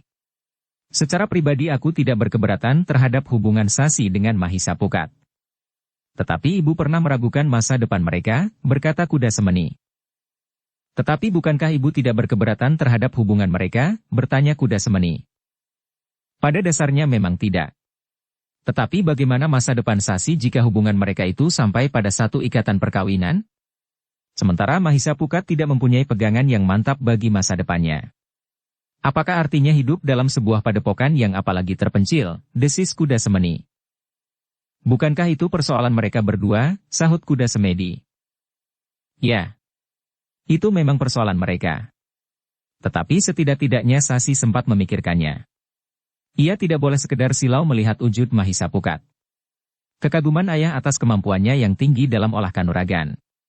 Tetapi apakah itu sudah cukup bagi kehidupan mereka kelak? Terutama Sasi, sahut Kuda Semeni. Jika Sasi menerima masa depan yang demikian, bertanya Kuda Semeni. Kuda Semeni menarik nafas panjang sambil berdesis, jika demikian apa boleh buat. Ternyata Gemak Langkas adalah memang orang yang sesuai sebagaimana dikehendaki oleh Lembu Atak, meskipun Lembu Atak sendiri setiap kali merasa diremehkan oleh Gemak Langkas. Namun setelah Gemak Langkas mengetahui bahwa Lembu Atak adalah anak senapati prajurit yang berpengaruh di Singasari, maka ia pun mulai sedikit menjaga dirinya. Seperti yang direncanakan, maka pada saat yang dianggap tepat, dua orang kawan Lembu Atak telah mengajak Gemak Langkas pergi ke rumah Kuda Semedi dan Kuda Semeni, justru tanpa Lembu Atak. Karena kehadiran Lembu Atak tentu akan menimbulkan persoalan bagi Sasi. Kuda Semedi dan Kuda Semeni yang mendapat kesempatan untuk tinggal di rumah sehari, menerima kedatangan kawannya dengan senang hati. Meskipun Kuda Semedi sempat berbisik di telinga Kuda Semeni, keduanya adalah kawan-kawan rapat Lembu Atak. Tetapi selama keduanya berada di rumah Kuda Semedi dan Kuda Semeni, keduanya sama sekali tidak menyinggung nama Lembu Atak atau persoalan-persoalan yang menyangkut kepentingannya. Keduanya semakin lama menjadi semakin kehilangan kecurigaan mereka, bahwa kedatangan keduanya itu ada hubungannya dengan Lembu Atak. Kuda Semedi dan Kuda Semeni semula juga tidak menghiraukan ketika kedua orang kawannya itu bertanya tentang adiknya, Sasi. Sasi ada di belakang, jawab Kuda Semedi. Namun akhirnya Sasi keluar juga untuk menghidangkan minuman dan makanan. Gadis itu tidak merasa segan karena di antara tamu-tamu kakaknya itu tidak ada seorang prajurit yang bernama Lembu Atak. Duduklah Sasi, minta salah seorang kawan Kuda Semedi, kau tentu belum mengenal kawanku ini. Namanya Gemak Langkas. Ia adalah anak seorang saudagar kaya yang rumahnya terletak di sebelah barat istana. Silahkan minum Kisanak, Sasi menyahut singkat. Namun kawan Kuda Semedi itu berkata pula, marilah. Duduklah. Kenapa kau nampaknya berkeberatan? Bukankah aku tidak akan menggigitmu? Sasi memang tersenyum. Senyumnya ternyata telah menggetarkan jantung Gemak Langkas. Maaf Sasi, desis Gemak Langkas, mungkin aku telah menakut-nakutimu. Bukan maksudku, karena aku tidak tahu bahwa di sini ada seorang gadis yang tidak aku bayangkan sebelumnya. Ah, tidak, jawab Sasi. Jika demikian, duduklah sebentar saja, berkata kawan Kuda Semedi yang satu lagi. Sasi memang menjadi bimbang. Ia merasa segan juga untuk tidak memenuhi permintaan tamu-tamu kakaknya. Karena itu, maka Sasi pun memandang kakak-kakaknya untuk minta pertimbangan. Ternyata Kuda Semedi dan Kuda Semeni pun merasa tidak enak pula jika mereka tidak menanggapi permintaan itu. Karena itu, maka Kuda Semedi pun kemudian berkata, duduklah sebentar Sasi. Sasi pun kemudian duduk di sebelah kedua orang kakaknya dengan kepala tunduk. Ia justru merasa bingung, karena ia tidak tahu apa yang harus diperbuat. Kawan Kuda Semedi yang seorang itulah yang kemudian bertanya kepadanya, kau sendirikah yang membuat makanan itu? Sasi mengangkat wajahnya sedikit. Namun kemudian ia pun menjawab, bukan. Ibulah yang membuatnya. Oh, tamunya mengangguk kecil, tetapi bukankah kau membantunya membuat makanan itu? Sasi mengangguk kecil. Katanya, hanya membantu sedikit. Nah, jika minuman ini tentu kau yang membuatnya, berkata kawan kakaknya yang seorang lagi. Ya. Sasi mengangguk. Minumlah, gadis itu mempersilahkan tamu-tamunya. Tamu-tamu itu pun kemudian telah meneguk minuman hangat yang dihidangkan oleh Sasi. Dengan mengangguk-angguk kecil Gemak Langkas berdesis, segar sekali. Aku sering minum wedang serai. Tetapi tidak sesegar kali ini. Susi hanya menunduk saja. Tetapi ia tidak menjawab. Ternyata Gemak Langkas pandai juga berbicara tentang makanan dan minuman, sehingga ia mulai lebih banyak berbicara. Sekali-sekali ia menyebut nama Sasi dan memujinya berkali-kali minuman yang dihidangkannya. Namun hal itu justru membuat Sasi menjadi gelisah, sehingga ia pun kemudian bengsut sambil berkata, maaf. Aku masih harus membantu ibu di dapur. Masih apa lagi yang dipersiapkan di dapur? Bertanya salah seorang kawan kakaknya. Oh, tidak ada. Hanya mencuci mangkuk, jawab Sasi. Dengan demikian maka Sasi pun telah meninggalkan tamu-tamu kakaknya kembali ke dapur. Namun demikian ia bangkit, Gemak Langkas berkata, kapan-kapan aku akan datang lagi Sasi. Wedang seremu tentu akan membuat aku selalu ingin meneguknya lagi. Sasi tidak menjawab, meskipun ia tersenyum. Senyum basa-basi saja. Demikianlah, ketiga orang tamu itu masih berbincang beberapa lama. Namun kemudian mereka pun telah minta ciri. Sementara itu Sasi masih saja bersungut-sungut di dapur. Ibunya yang melihat Sasi murah segera bertanya, "Kau kenapa Sasi? Kenapa dengan kakak-kakakmu?" "Tamunya itu ibu," jawab Sasi. "Kenapa dengan tamunya?" bertanya ibunya. "Seorang di antaranya nampaknya agak kasar," jawab Sasi. "Kawan kakak-kakakmu di lingkungan keprajuritan?" "Bukan ibu. Tetapi anak muda itu datang bersama dengan kedua kawan Kakang Kuda Semedi dan Kakang Kuda Semeni," jawab Sasi. Ibunya menarik nafas dalam-dalam. Katanya, "Sudahlah. Kau jangan terlalu cepat marah. Mungkin ia tidak bermaksud buruk. Tetapi karena sifat dan tabiatnya, maka nampaknya ia bertabiat kasar. Tetapi kau belum mengenalnya lebih jauh." "Aku tidak ingin mengenalnya lebih jauh," jawab Sasi. Ibunya tidak menjawab lagi. Sasi pun kemudian telah sibuk mencuci mangkuk di dapur. Ia memang sering melakukannya meskipun ada juga pembantu di rumahnya. Namun beberapa saat kemudian, Kuda Semeni mencarinya di dapur untuk memanggilnya. "Mereka akan berpamitan Sasi," berkata Kuda Semeni. "Kenapa kepadaku? Bukankah mereka itu tamumu?" bertanya Sasi sambil bersungut-sungut. "Mereka ingin pamit kepadamu." "Apa salahnya?" bertanya Kuda Semeni. "Pergilah Sasi," desis ibunya, "kau akan dapat dianggapnya sebagai seorang gadis yang sombong." Tetapi Sasi justru berkata, "Katakan kepada tamu-tamumu bahwa Sasi sedang dipingit. Ia tidak boleh keluar apalagi menemui tamu laki-laki." "Ah, jangan begitu," potong ibunya, "jika mereka orang yang tidak kami kenal, maka aku akan melarangmu." "Tetapi bukankah mereka kawan-kawan kakak-kakakmu?" "Yang seorang bukan," jawab Sasi. "Ayolah Sasi, sebentar saja," minta Kuda Semeni. Akhirnya Sasi memang tidak dapat menolak. Ia pun kemudian mengikuti kakaknya keluar dari pintu peringgitan. Ketiga orang tamu itu memang hanya minta diri kepada Sasi. Namun anak muda yang bernama Gemak Langkas itu bersikap berlebihan sehingga Sasi menjadi semakin kurang senang kepadanya. Tetapi seperti yang pernah dikatakan, maka ia pun berkata lagi, "Sasi, aku akan datang lagi untuk sekedar minum wedang seremu yang segar. Bukankah kau tidak akan menolak?" Sasi justru tidak menjawab. Kepalanya justru menunduk. Demikianlah, sejenak kemudian, maka ketiga orang tamu Kuda Semedi dan Kuda Semeni itu pun meninggalkan halaman rumah itu. Sementara Sasi telah kembali ke dapur pula. Namun Sasi menyadari bahwa anak muda yang bernama Gemak Langkas itu tentu benar-benar akan kembali mengunjunginya. Karena itu, ketika kedua kakaknya setelah melepaskan tamunya juga pergi ke dapur, Sasi langsung berkata, "Kenapa kau perkenalkan aku dengan Gemak Langkas?" "Aku tidak berniat demikian Sasi," jawab Kuda Semedi, "yang aku lakukan sebenarnya hanyalah sekedar basa-basi." "Tetapi ia tentu akan kembali lagi kemari," berkata Sasi kemudian. "Tetapi bukankah kau sudah cukup dewasa, sehingga kau akan dapat menanggapinya dengan cara seorang gadis dewasa? Kau dapat menghindarkan dirimu dengan cara yang baik dari anak muda itu. Sudah tentu tidak perlu menyakiti hatinya." Sasi termangu-mangu sejenak. Namun ia tidak menjawab lagi.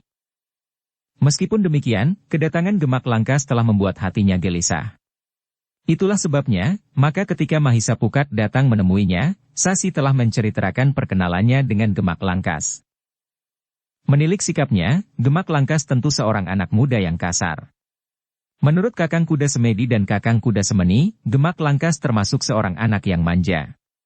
Namun dengan demikian, maka ia bukan seorang yang berpribadi. Meskipun ayahnya seorang saudagar yang kaya raya, namun itu tidak menjamin bahwa ia mampu mandiri. Namun Mahisa Pukat justru tertawa. Katanya, "Kenapa kau menilai Gemak Langkas sampai sejauh itu?" Pertanyaan itu mengejutkan Sasi. Namun kemudian ia pun bersungut-sungut pula, "Kau justru mentertawakan aku." "Tidak. Aku tidak menertawakanmu. Tetapi seharusnya kau tidak menjadi demikian gelisahnya menanggapi perkenalan itu," sahut Mahisa Pukat. Sasi termangu-mangu sejenak. Namun ia sempat berdesis, sahut Mahisa Pukat. "Sudahlah," berkata Mahisa Pukat kemudian, "sebaiknya kau bicarakan hal ini dengan kedua orang kakakmu. Mereka tentu akan membantumu mengatasi kesulitanmu, jika benar orang itu akan membawa kesulitan atasmu. Bukan berarti aku tidak bersedia membantumu. Tetapi bukankah aku sekarang masih berdiri di luar batas keluargamu? Meskipun demikian, jika diperlukan, aku akan melakukan apa saja yang pantas aku lakukan. Sasi menarik nafas dalam-dalam. Ia merasa mendapat perlindungan dari Mahisa Pukat sehingga hatinya pun menjadi semakin tatak. Karena itu, maka sebagaimana pesan Mahisa Pukat, agar Sasi tidak bersikap keras sehingga akan dapat menimbulkan kesan bahwa Sasi adalah gadis yang sombong. Seorang laki-laki yang mempunyai harga diri berlebihan, mengalami perlakuan yang demikian dari seorang gadis akan dapat menimbulkan dendam di hatinya, berkata Mahisa Pukat kemudian. Tetapi bagaimana jika anak muda itu tidak tahu diri, bertanya Sasi. Cobalah dengan sikap yang lunak, desis Mahisa Pukat, kecuali jika anak muda itu seorang anak muda yang tidak tahu diri. Jika demikian, kau memang harus bersikap tegas. Sasi mengangguk-angguk. Ia merasa bahwa pesan Mahisa Pukat itu akan dapat dipergunakannya sebagai pegangan. Apalagi kemudian, ketika Sasi berbicara dengan ayah dan ibunya tentang Gemak Langkas, maka nasihat ayah dan ibunya ternyata tidak jauh berbeda dengan nasihat Mahisa Pukat sehingga Sasi pun menjadi semakin tenang. Aku sudah mengenal ayah anak yang kau sebut bernama Gemak Langkas itu meskipun tidak begitu akrab. Ia memang seorang yang kaya raya. Namun sifatnya memang kurang disenangi oleh kawan-kawannya. Justru karena ia seorang yang kaya raya, maka ia memang agak sombong. Tetapi kau tidak perlu cemas tentang ayah anak muda itu, berkata Arya Kuda Cemani. Dengan demikian, maka Sasi memang tidak menolak kehadiran Gemak Langkas, ketika ia benar-benar telah datang berkunjung ke rumahnya. Justru ketika kakak-kakaknya tidak ada di rumah. Demikian pula ayahnya. Namun ketika ia minta pertimbangan ibunya, maka ibunya pun berkata, temuilah. Tetapi tidak terlalu lama. Jika ia masih belum juga pergi, biarlah aku memanggilmu. Demikianlah Sasi dengan berat hati telah menemui Gemak Langkas yang datang seorang diri. Ternyata Gemak Langkas adalah seorang anak muda yang memang terbuka. Meskipun ia masih belum terlalu sering berhubungan dengan Sasi, namun seakan-akan ia telah mengenalnya bertahun-tahun. Ia pun segera bercerita tentang dirinya sendiri, keluarganya dan kekayaannya. Sasi, berkata Gemak Langkas itu kemudian, aku membawa oleh-oleh buatmu. Aku harap kau tidak menolak. Aku memberikan oleh-oleh ini dengan ikhlas tanpa maksud apa-apa. Wajah Sasi menjadi tegang. Sementara itu, Gemak Langkas telah mengambil sebuah bungkusan kecil dari kantong ikat pinggang kulitnya yang lebar. Sasi masih saja termangu-mangu. Gemak Langkas pun sekali lagi mendesaknya, terimalah Sasi. Memang tidak seberapa, tetapi aku akan merasa berbahagia sekali jika kau mau menerimanya. Sasi justru menjadi semakin tegang. Tetapi ketika Gemak Langkas beringsut maju untuk menyerahkan bungkusan kecil itu, Sasi justru bergeser mundur. Ini bukan apa-apa Sasi, berkata Gemak Langkas pula. Kemudian sambil membuka bungkusan kecil itu ia berkata, lihatlah. Hanya sebuah kalung kecil dengan bandul kecil pula. Bandul itu memang terbuat dari berlian. Sasi, tetap harganya tidak seberapa dibandingkan dengan nilai persahabatan kita. Namun akhirnya Sasi memberanikan diri untuk menjawab, meskipun ia selalu ingat akan pesan Mahisa Pukat dan pesan ayahnya. Ia tidak boleh bertindak kasar. Gemak Langkas, berkata Sasi kemudian, bukan maksudku untuk menolak kebaikan hatimu. Tetapi aku minta maaf, bahwa aku tidak dapat menerima pemberianmu. Aku tahu, bahwa kau memang tidak mempunyai maksud apa-apa. Namun agaknya berat bagiku, sebagai seorang gadis untuk menerima pemberian seorang anak muda yang baru saja dikenalnya. Wajah Gemak Langkas menegang. Bandul kalung yang diberikannya itu adalah bandul bermata berlian yang harganya sangat mahal. Demikian pula kalung emas yang cukup besar itu pun nilainya cukup tinggi. Tetapi Sasi telah menolaknya. Dukung channel Novel Silat dengan subscribe, follow, like, komen dan share. Dengan sungguh-sungguh Gemak Langkas telah mendesaknya sekali lagi. Sambil beringsut mendekat ia berkata, Sasi. Kenapa kau menolak? Sudah aku katakan bahwa benda ini nilainya memang tidak seberapa dibanding dengan nilai persahabatan kita. Tetapi kali ini memang hanya ini yang dapat aku berikan kepadamu. Mudah-mudahan lain kali aku dapat membawa oleh-oleh yang lebih baik bagimu, bagi kakak-kakakmu dan bagi ayah dan ibumu. Bahkan ayahku tentu tidak berkeberatan jika ayah sendiri datang dengan membawa oleh-oleh itu.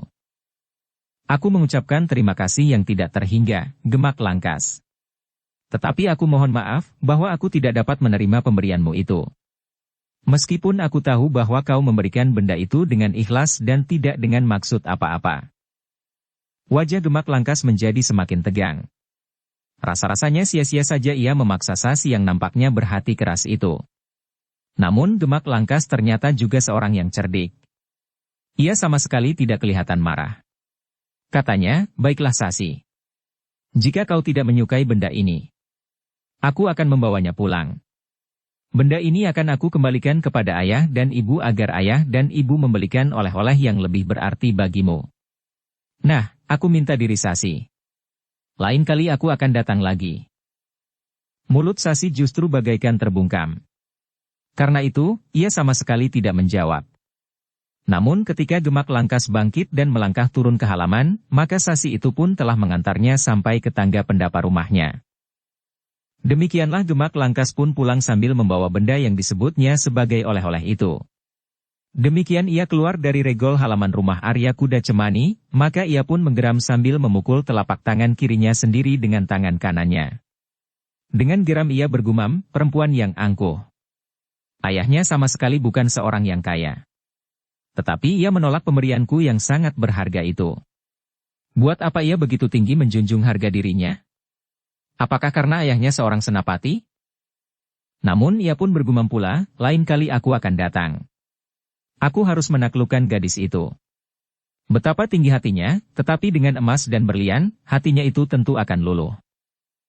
Sebenarnya bahwa Gemak Langkas telah bertekad untuk pada suatu saat menundukkan Sasi yang dianggapnya seorang gadis yang angkuh itu. Sementara itu Sasi telah berlari mendapatkan ibunya di dapur. Ibunya terkejut melihat Sasi mengusap matanya yang merah. Dengan geram ia berkata, "Ibu, anak muda itu telah menghina aku." "Apa yang telah terjadi?" bertanya ibunya. "Ia telah membawa oleh-oleh buatku. Sebuah kalung bermata berlian." "Dikiranya aku ini apa?" sahut Sasi. "Anak muda itu akan memberikan kalung bermata berlian?" bertanya ibunya. "Ya ibu. Kalung emas dengan bandul emas bermata berlian. Bukankah berarti ia menganggap aku dapat dibelinya seharga kalung dan bandul bermata berlian itu?" Ibunya menarik nafas dalam-dalam. Didekatinya Sasi yang duduk di amben panjang sambil berkali-kali mengusap matanya yang basah. Ternyata Sasi benar-benar tersinggung oleh tingkah laku Gemak Langkas itu. Sambil duduk di sebelahnya ibu Sasi itu berkata, "Sudahlah Sasi. Jangan dipikirkan terlalu dalam. Bukankah kau tidak mau menerima pemberian itu, sehingga kau sama sekali tidak berhutang apapun kepadanya?" Sasi mengangguk kecil. "Nah, sampaikan hal itu nanti kepada ayahmu dan jika kebetulan kedua kakakmu pulang, katakan pula kepada mereka," berkata ibunya. Sasi mengangguk. Desisnya, "Ya ibu." "Nah, sekarang kau tidak usah mengingatnya lagi." "Bukankah ia sudah pergi?" bertanya ibunya. Sasi mengangguk pula. "Nah, kerjakan apa yang tadi baru kau kerjakan," berkata ibunya pula. Sasi tidak menjawab. Namun ia pun kemudian telah menyibukkan diri membantu ibunya kerja di dapur. Yang ditunggu Sasi selain ayahnya sebenarnya lah bukan kedua kakaknya. Tetapi justru Mahisa Pukat. Ia harus mengatakan kepada anak muda itu, apa yang telah dilakukan oleh Gemak Langkas.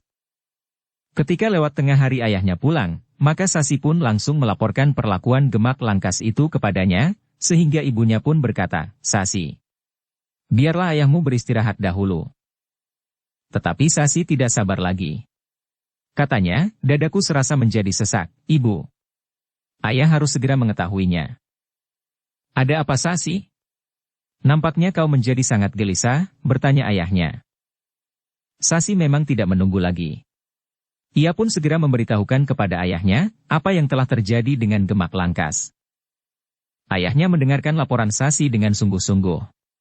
Sambil menarik nafas panjang ia kemudian berkata, "Apa yang kau lakukan sudah benar Sasi. Kau memang tidak boleh menerima pemberian dari siapapun yang bukan keluarga kita sendiri. Kau sudah cukup dewasa sehingga kau tentu sudah tahu maksud anak muda itu. Tentu bukannya tidak bermaksud apa-apa seperti yang dikatakannya itu. Sasi mengangguk-angguk. Ayah dan ibunya sudah menyatakan sikapnya. Mereka menganggap bahwa apa yang dilakukan itu sudah benar. Namun masih ada seorang lagi yang akan diberitahu tentang persoalan itu. Mahisa Pukat. Seperti yang diharapkannya, maka sore itu Mahisa Pukat memang datang ke rumah Sasi. Seperti biasanya, kadang-kadang Arya Kuda Cemani menemuinya beberapa saat.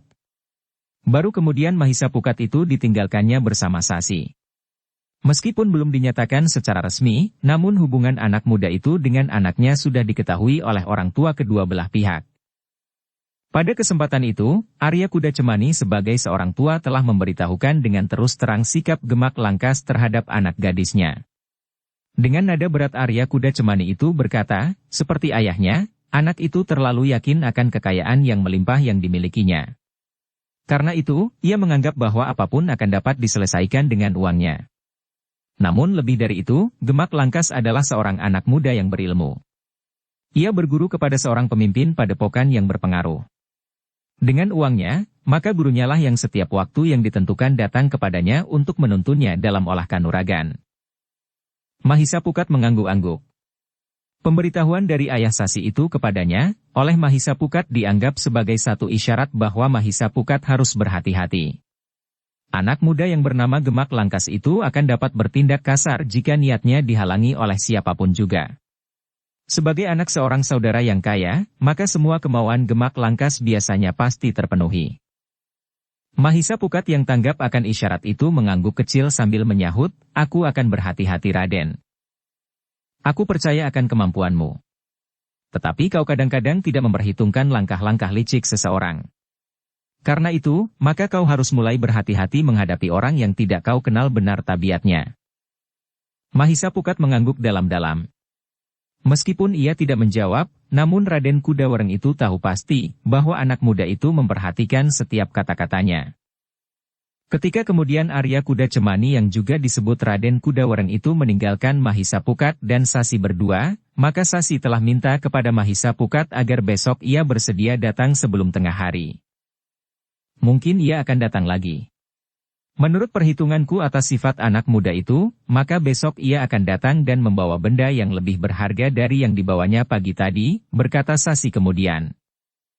Mahisa Pukat mengangguk-angguk. Katanya, baiklah. Besok sebelum tengah hari aku akan datang. Demikianlah, setelah beberapa saat Mahisa Pukat berada di rumah Sasi, maka ia pun telah minta diri. Bukan saja kepada Sasi, tetapi juga kepada kedua orang tuanya. Kau memang harus berhati-hati Nger, berkata Arya Kuda Cemani. Baiklah Raden, jawab Mahisa Pukat, aku akan selalu ingat pesan ini. Agar ayahmu tidak terkejut jika terjadi sesuatu, sebaiknya kau pun bercerita pula kepada ayahmu, Ki Mahendra, pesan Arya Kuda Cemani. Mahisa Pukat mengangguk hormat sambil menjawab, baiklah. Aku akan berbicara dengan ayah. Demikianlah, maka seperti pesan Arya Kuda Cemani, ketika Mahisa Pukat sampai di rumah, ia pun telah menyampaikan kepada ayahnya, apa yang telah terjadi di rumah Sasi serta pesan Arya Kuda Cemani kepadanya. Mahendra menarik nafas dalam-dalam. Katanya, tetapi bukan berarti bahwa kau harus menghadapi Gemak Langkas dengan kekerasan. Sejauh dapat diatasi dengan cara yang baik, maka kau harus mencobanya. Hanya dalam keadaan terpaksa kau dapat mempergunakan ilmumu untuk melindungi dirimu. Bukan sekedar untuk menunjukkan kelebihanmu dari Gemak Langkas kepada Sasi. Itu jika kau mempunyai kelebihan. Mahisa Pukat mengangguk sambil menjawab, ya ayah. Hati-hatilah dengan sikapmu. Kau berada di tempat yang bagimu asing di sini. Tatanan kehidupan tentu agak berbeda dengan tatanan kehidupan di Padepokan Bajraseta dan sekitarnya. Aku mengerti ayah, jawab Mahisa Pukat. Baiklah. Jika kau besok akan datang, datanglah. Tetapi sekali lagi aku pesan, jagalah namamu baik-baik di rumah orang. Kecuali itu, kau memang harus berhati-hati sebagaimana pesan Raden Kudawereng, pesan ayahnya. Ya ayah, jawab Mahisa Pukat, aku mengerti. Demikianlah, maka persoalan Sasi itu telah membuat Mahisa Pukat ikut gelisah. Bagaimanapun juga ia membayangkan bahwa Gemak Langkas akan mempergunakan kekerasan, sehingga Mahisa Pukat harus melayaninya. Tetapi ia memang berpegangan kepada pesan ayahnya, bahwa ia hanya akan membela diri. Tetapi menurut pengertian Mahisa Pukat bahwa membela diri itu termasuk membela harga diri Sasi. Di hari berikutnya, Mahisa Pukat telah berbenah diri saat matahari terbit. Kegelisahannya nampak pada sikapnya yang seakan-akan berdiri di atas bara. Sejak selesai makan pagi, maka Mahisa Pukat telah mondar-mandir saja di serambi depan. Rasa-rasanya hari berjalan lamban sekali. Matahari dengan malas merayap ke langit. Sehingga Mahisa Pukat hampir tidak sabar menunggu matahari mendekati puncaknya, karena Sasi berpesan agar ia datang menjelang tengah hari. Ketika matahari memanjat langit semakin tinggi, maka Mahisa Pukat tidak menunggu lebih lama lagi. Ia pun segera minta diri kepada ayahnya untuk segera pergi ke rumah Arya Kuda Cemani. Sekali lagi ayahnya berpesan, agar Mahisa Pukat berhati-hati dan tidak tergesa-gesa mengambil sikap sebelum dipikirkan masak-masak. Dengan jantung yang berdebaran Mahisa Pukat pergi ke rumah Sasi sebagaimana diminta oleh gadis itu.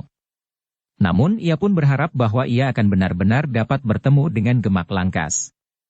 Bahkan kadang-kadang ia berniat untuk melupakan saja pesan ayahnya. Ia ingin langsung menantang Gemak Langkas untuk beradu kemampuan. Namun peringatan ayahnya itu ternyata setiap kali seakan-akan terngiang di telinganya. Bahwa bukan menjadi kebiasaannya untuk dengan sengaja mencari lawan. Jika kesadaran itu mulai merayap di hatinya, maka Mahisa Pukat pun menjadi tenang. Ia tidak lagi berjalan tergesa-gesa menuju ke rumah Sasi. Tetapi ia melangkah dengan sedikit menahan diri sehingga tidak menarik perhatian orang. Ketika Mahisa Pukat memasuki regol halaman rumah Sasi, maka jantungnya terasa semakin cepat bergetar. Namun ternyata tidak seorang pun berada di pendapa rumah itu. Karena itu, maka Mahisa Pukat harus masuk lewat seketeng kiri sebagaimana setiap kali dilakukan jika ia berkunjung ke rumah itu dan tidak ada seorang pun yang melihatnya datang. Seorang pembantu rumah itu yang melihat Mahisa Pukat segera memberitahukannya kepada Sasi, sehingga sejenak kemudian maka Sasi pun telah mempersilahkan Mahisa Pukat untuk duduk di pendapa. "Apakah aku sudah terlambat?" bertanya Mahisa Pukat. "Kenapa terlambat?" bertanya Sasi. "Bukankah kau minta aku datang menjelang tengah hari?" Mahisa Pukat pun ganti bertanya. Oh, Sasi mengangguk-angguk, ternyata anak muda itu belum datang. Mudah-mudahan ia tidak datang. Mahisa Pukat menarik nafas dalam-dalam. Katanya kemudian, ya. Mudah-mudahan ia tidak akan datang untuk seterusnya. Namun baru saja mulut Mahisa Pukat terkatup, seekor kuda yang tegar telah memasuki halaman. Penunggangnya ternyata masih belum turun dari kuda itu. Baru setelah kuda itu berhenti tepat di depan tangga pendapa, penunggangnya meloncat turun, sambil menambatkan kudanya, ia berkata nyaring, "Sasi. Aku memenuhi janjiku. Aku datang lagi dengan membawa oleh-oleh yang lebih berarti dari yang kau tolak itu. Aku harap kau senang menerimanya." Sasi masih duduk di pendapa bersama Mahisa Pukat. Namun keduanya pun kemudian berdiri dan gelangkah ke tangga. "Marilah, silahkan naik," Sasi mempersilahkan. Anak muda itu memandang Mahisa Pukat dengan tajamnya. Sementara itu Mahisa Pukat mengangguk hormat sambil berkata, "Marilah, silahkan Kisanak." Wajah Gemak Langkas berkerut. Namun ia pun kemudian melangkah naik tanpa menghiraukan Mahisa Pukat. Anak muda itu langsung melangkah ke tikar pandan yang terbentang di peringgitan. Mahisa Pukat menarik nafas dalam-dalam. Untunglah bahwa pesan ayahnya telah terngiang lagi di telinganya, sehingga ia tidak dengan tergesa-gesa melakukan tindakan yang dapat menimbulkan persoalan. Ketika Gemak Langkas duduk di tikar yang terbentang itu, maka Sasi dan Mahisa Pukat pun telah ikut duduk pula. Namun tiba-tiba saja Gemak Langkas berkata, "Sasi, aku hanya ingin berbicara denganmu. Aku tidak mempunyai kepentingan dengan orang lain. Karena itu, maka sebaiknya kita hanya berdua saja tanpa orang lain." "Aku tidak tahu maksudmu Gemak Langkas," jawab Sasi. "Bukankah sudah jelas? Aku hanya ingin bertemu dengan kau saja. Tidak dengan orang lain.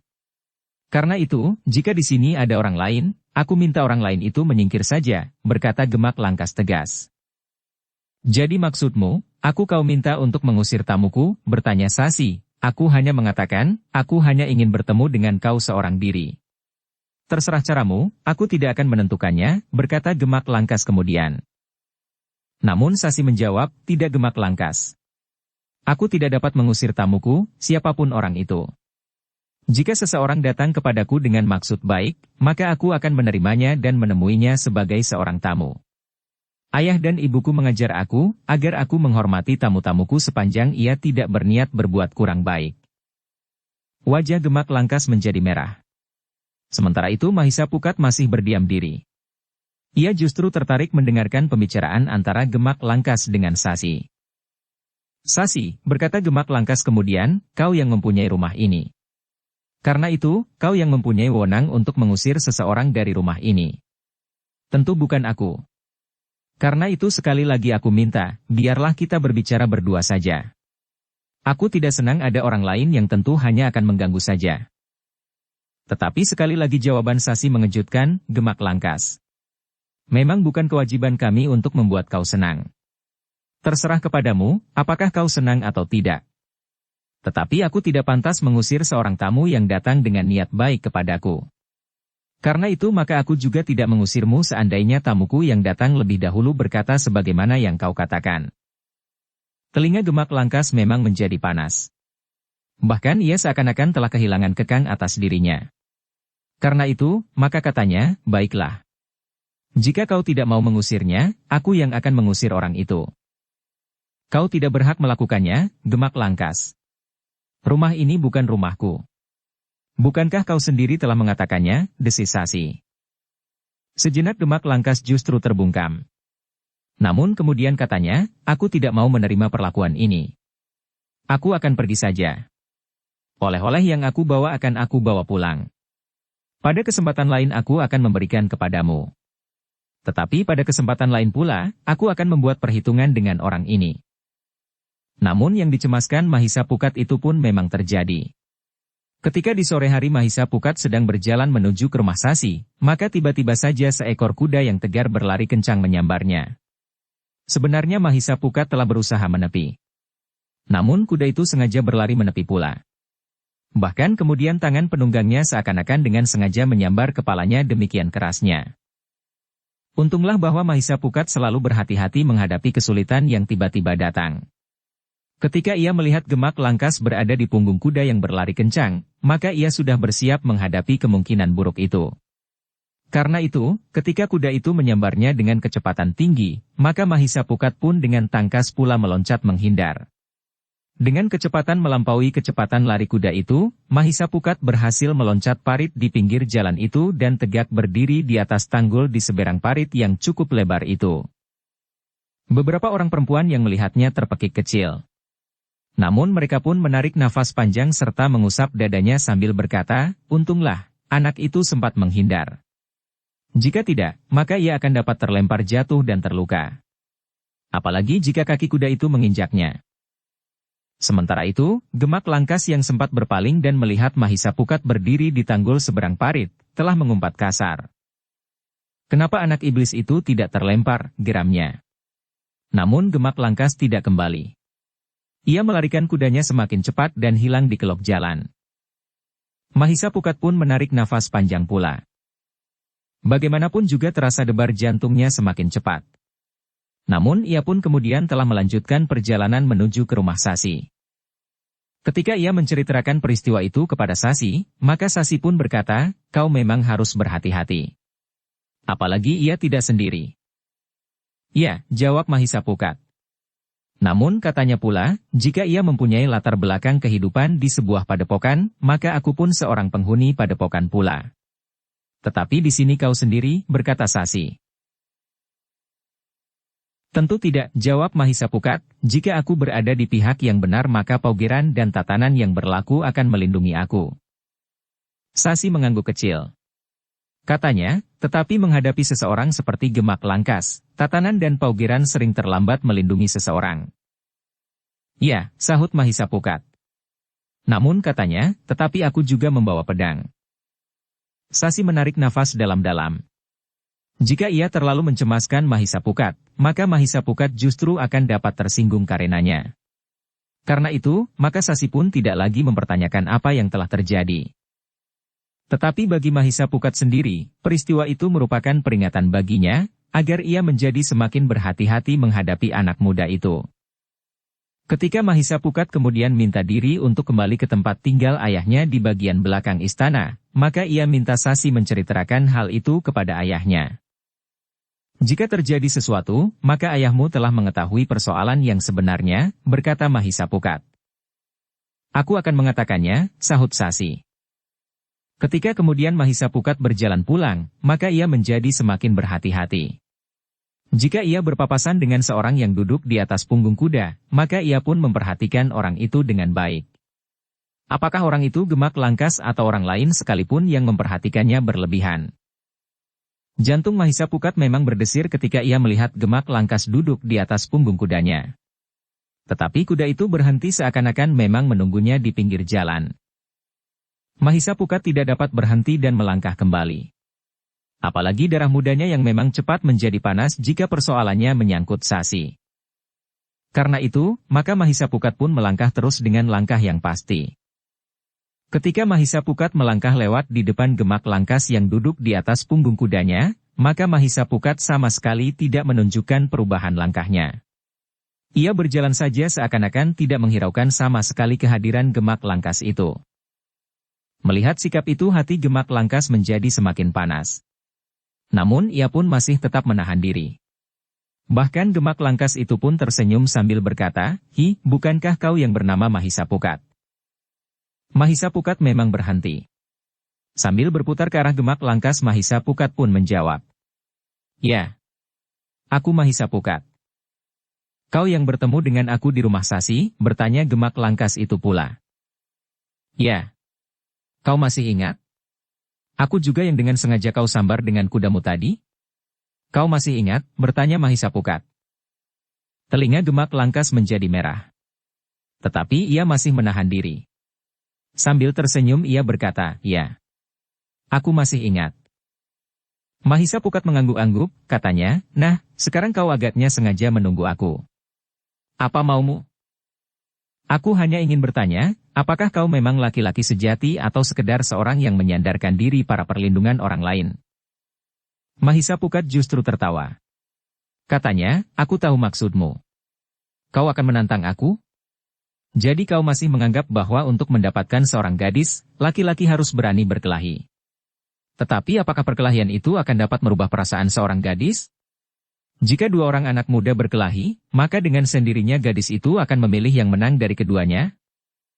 "Satu jawaban dengan permainan kata yang manis," sahut Gemak Langkas. "Namun katanya kemudian, aku tidak peduli apakah Sasi akan memilih kau atau aku atau orang lain. Kalau kau sudah mati, maka ia tidak akan memilihmu lagi." "Jadi kau akan membunuhku?" bertanya Mahisa Pukat. "Tidak. Tetapi aku menantang kau perang tanding. Jika salah seorang dari kita mati, kau atau aku, itu sudah wajar." "Bukan berarti satu pembunuhan," jawab Gemak Langkas. "Itukah yang kau kehendaki?" bertanya Mahisa Pukat. "Ya," jawab Gemak Langkas, "kau dapat membawa dua orang saksi. Aku juga akan membawa saksi." Mahisa Pukat memang menjadi ragu-ragu. Namun ia pun kemudian menjawab, "Baik. Aku terima tantanganmu." "Bagus," desis Gemak Langkas sambil tersenyum, "ternyata kau memang seorang laki-laki. Nanti malam aku tunggu kau di Tanggul Sendang Perbatang. Nanti malam langit akan diterangi oleh cahaya bulan meskipun sudah lewat purnama. Tetapi sinarnya masih cukup terang. Di saat bulan terbit, aku sudah berada di Tanggul Sendang Perbatang bersama-sama para saksi." "Baik," jawab Mahisa Pukat, "aku belum pernah melihat Sendang Perbatang.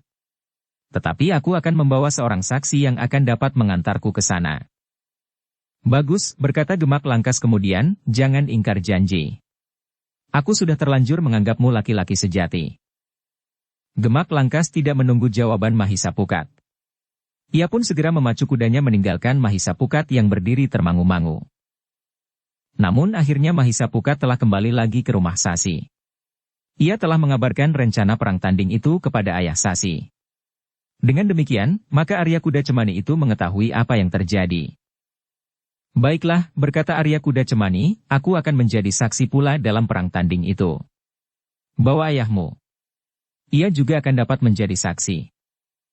"Tetapi bukankah dapat menimbulkan prasangka buruk jika aku membawa ayahku sebagai saksi?" bertanya Mahisa Pukat. Aku berani bertaruh bahwa Gemak Langkas akan membawa gurunya pula sebagai saksi, berkata Arya Kuda Cemani. Mahisa Pukat mengangguk-angguk kecil. Katanya, baiklah. Nanti aku akan mengajak ayah bersamaku. Baiklah. Tetapi aku tidak usah pergi bersamamu dan ayahmu.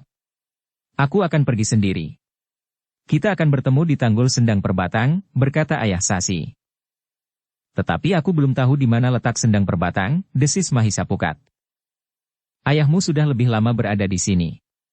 Ia tentu sudah tahu di mana letak Sendang Perbatang. Mahisa Pukat mengangguk-angguk pula. Namun ia pun kemudian segera minta diri. Langit sudah menjadi muram karena senja sudah mulai turun. Ketika hal itu kemudian dikatakan kepada ayahnya, maka Mahendra berkata, kau terlalu cepat mengambil keputusan Mahisa Pukat. Apakah kau tidak dapat menghindari penyelesaian dengan cara itu? Rasa-rasanya tidak mungkin lagi ayah, kecuali jika aku membiarkan diriku dihinakan. Harga diriku direndahkan di bawah telapak kakinya, jawab Mahisa Pukat. Mahendra menarik nafas dalam-dalam. Ia mencoba untuk sekedar mengerti perasaan anaknya. Kemudahannya memang dapat membuatnya mudah tersinggung. Namun perang tanding bukanlah sekedar permainan. Perang tanding adalah pertarungan dengan mempertaruhkan nyawanya. Tetapi anaknya sudah menerima tantangan itu. Karena itu, maka Mahisa Pukat tidak akan pernah mencabutnya. Mahendra memang tidak mempunyai pilihan lain. Ia harus pergi melihat apa yang terjadi dengan anaknya. Memang tidak ada niat Mahendra untuk berbuat licik. Tetapi ia pun tidak mau jika lawannya lah yang berbuat licik. Dengan demikian, maka ketika malam turun, Mahisa Pukat pun telah mempersiapkan diri lahir dan batin. Bersama ayahnya mereka pun segera berangkat ke Tanggul Sendang Perbatang. Di lambung Mahisa Pukat tergantung pedang. Seperti yang dikatakan oleh Arya Kuda Cemani, ternyata Mahendra telah mengetahui letak Sendang Perbatang, sehingga dengan demikian, mereka berdua tidak perlu mencarinya. Ketika kemudian bulan terbit, Mahisa Pukat mengajak ayahnya berjalan semakin cepat. Mahisa Pukat tidak segera menjawab. Tetapi ia benar-benar sudah bersiap menghadapi Gemak Langkas. Justru karena Mahisa Pukat belum mengetahui tataran kemampuan Gemak Langkas yang dianggap sebagai seorang anak muda yang berkemampuan tinggi serta yang masih tetap berada di bawah bimbingan seorang guru, maka Mahisa Pukat pun menjadi sangat berhati-hati. Beberapa orang saksi yang datang bersama Gemak Langkas pun segera telah turun pula mengelilingi kedua orang anak muda itu. Mereka seakan-akan telah menyusun lingkaran yang membentuk sebuah arena perang tanding. Mahendra dan Arya Kuda Cemani pun berdiri pula di lingkaran itu. Namun berjarak beberapa langkah dari para saksi yang dibawa oleh Gemak Langkas termasuk gurunya dan ayahnya yang kaya raya serta orang yang disebut pamannya, yang kebetulan adalah saudara seperguruan Gemak Langkas. Sedangkan yang lain adalah prajurit-prajurit muda yang mendendam kepada Mahisa Pukat. Beberapa saat kemudian maka Gemak Langkas pun berkata, Mahisa Pukat. Apakah kau sudah siap? Kita pergunakan waktu sebaik-baiknya. Kita akan segera mulai. Aku sudah bersiap sejak aku berangkat dari rumah, jawab Mahisa Pukat. Setan kau, Gemak Langkas menggeram, kau memang terlalu sombong. Mahisa Pukat kemudian justru berdesis, sombong atau tidak, marilah kita mulai. Bulan sudah semakin tinggi. Gemak Langkas pun kemudian bergeser mendekat, sementara Mahisa Pukat berdiri tegak dengan sebelah kakinya setengah langkah ke depan serta sedikit merendah pada lututnya. Kedua tangannya terangkat bersusun di depan dadanya. Gemak Langkas tidak bertanya lagi. Ia pun mulai bergerak. Kakinya terangkat memancing gerak lawan, sementara Mahisa Pukat bergeser ke samping. Dengan cepat Gemak Langkas pun menyerang pula. Namun Mahisa Pukat masih dapat menghindarinya dengan gerak-gerak sederhana. Namun Mahisa Pukat pun sadar, bahwa Gemak Langkas pun masih belum bersungguh-sungguh. Namun sejenak kemudian, ternyata Gemak Langkas telah berloncatan dengan cepat. Ia mulai berusaha menjajaki kemampuan Mahisa Pukat, sementara Mahisa Pukat pun berusaha menjajaki kemampuan lawannya. Namun pertempuran itu telah menjadi semakin lama semakin cepat meskipun keduanya masih berusaha saling menjajaki. Dalam benturan-benturan yang kemudian terjadi, maka keduanya mulai menyadari bahwa lawan mereka memang memiliki bekal yang cukup tinggi, sehingga keduanya pun menjadi semakin berhati-hati. Namun keduanya mulai meningkatkan ilmu mereka masing-masing. Gemak Langkas yang ditunggui oleh ayah dan saudara seperguruannya dan bahkan gurunya, hatinya justru berkembang ketika pertempuran itu menjadi semakin cepat. Bagi Gemak Langkas, seakan-akan ia mempunyai kesempatan untuk menunjukkan kepada gurunya bahwa ia merupakan seorang murid yang baik. Namun setiap kali Gemak Langkas meningkatkan ilmunya, Mahisa Pukat pun telah meningkatkan ilmunya pula, sehingga semakin lama maka pertempuran itu pun menjadi semakin cepat dan semakin keras. Namun Gemak Langkas tidak ingin dengan cepat mengakhiri pertempuran. Ia ingin menunjukkan kepada gurunya bagaimana ia mampu mempermainkan lawannya. Ia berniat untuk menghancurkan Mahisa Pukat sedikit demi sedikit. Jika ia akhirnya terbunuh di perang tanding ini, maka aku tidak dapat dipersalahkan. Ada beberapa saksi yang hadir di sini yang meyakini bahwa yang terjadi adalah perang tanding. Bukan satu pembunuhan, berkata Gemak Langkas di dalam hatinya. Sementara itu Mahisa Pukat pun cukup berhati-hati pula. Ia pun sadar bahwa lawannya ingin mempermainkannya. Justru karena itu, maka Mahisa Pukat pun berniat melayani niat lawannya. Ia pun tidak tergesa-gesa ingin menyelesaikan perang tanding itu.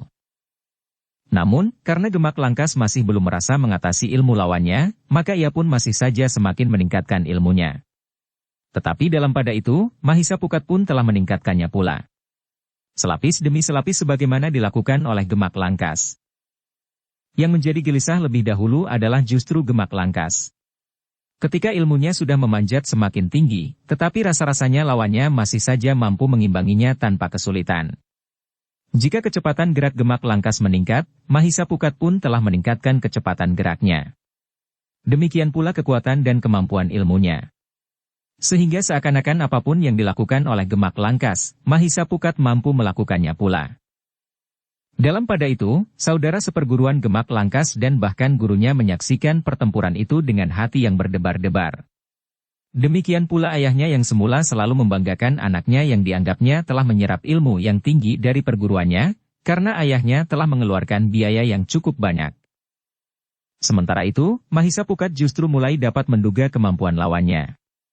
Meskipun Mahisa Pukat menyadari bahwa lawannya belum sampai ke puncak, namun Mahisa Pukat menjadi tidak terlalu silau melihat kemampuannya meskipun Mahisa Pukat masih tetap berhati-hati. Dalam pada itu, ternyata Gemak Langkas justru menjadi semakin gelisah. Mahisa Pukat itu masih saja mampu mengimbanginya. Namun dengan demikian maka pertempuran itu semakin lama memang menjadi semakin cepat. Gemak Langkas semakin berusaha untuk dapat menekan Mahisa Pukat. Sehingga tanpa disadarinya, maka Gemak Langkas itu telah mengerahkan segala kemampuannya. Ketika Gemak Langkas menghentakkan ilmunya sampai ke tataran tertinggi, maka Mahisa Pukat memang terdesak sesaat sebelum ia menyesuaikan ilmunya. Sekejap Gemak Langkas merasa akan segera dapat mengatasi lawannya. Namun sejenak kemudian, ternyata Gemak Langkas kembali digelisahkan oleh kemampuan lawannya. Serangan-serangan Gemak Langkas memang menjadi semakin lama semakin cepat. Tangannya yang kuat terayun-ayun dengan cepatnya sehingga seakan-akan serangan Gemak Langkas itu datang dari segala arah. Tetapi Mahisa Pukat dengan tangkas selalu dapat menghindari serangan-serangan itu. Dengan loncatan-loncatan pendek Mahisa Pukat rasa-rasanya hanya sekedar bergeser saja. Namun kemudian berputar, menggeliat dan melenting tinggi, sehingga sulit bagi Gemak Langkas untuk dapat menyentuhnya. Namun yang tidak terduga sebelumnya itu terjadi. Sebelum Gemak Langkas mampu mengenai tubuh Mahisa Pukat, maka justru serangan Mahisa Pukatlah yang telah menyusup di sela-sela pertahanan Gemak Langkas. Gemak Langkas terdorong beberapa langkah surut ketika serangan tumit Mahisa Pukat mengenai lambungnya. Gemak Langkas mengumpat dengan kasarnya. Perutnya terasa menjadi mual. Namun kemarahannya pun serasa telah membakar jantungnya sehingga darahnya pun serasa telah mendidih karenanya. Mahisa Pukat ternyata tidak memburunya. Seakan-akan ia sengaja memberi kesempatan kepada Gemak Langkas untuk memperbaiki kedudukannya sebelum pertempuran itu dilanjutkan. Dengan demikian, maka ayah Gemak Langkas, saudara seperguruannya dan lebih-lebih adanya gurunya, terkejut pula karenanya. Mereka tidak mengira bahwa Mahisa Pukat itu mampu bergerak secepat dan sekuat itu.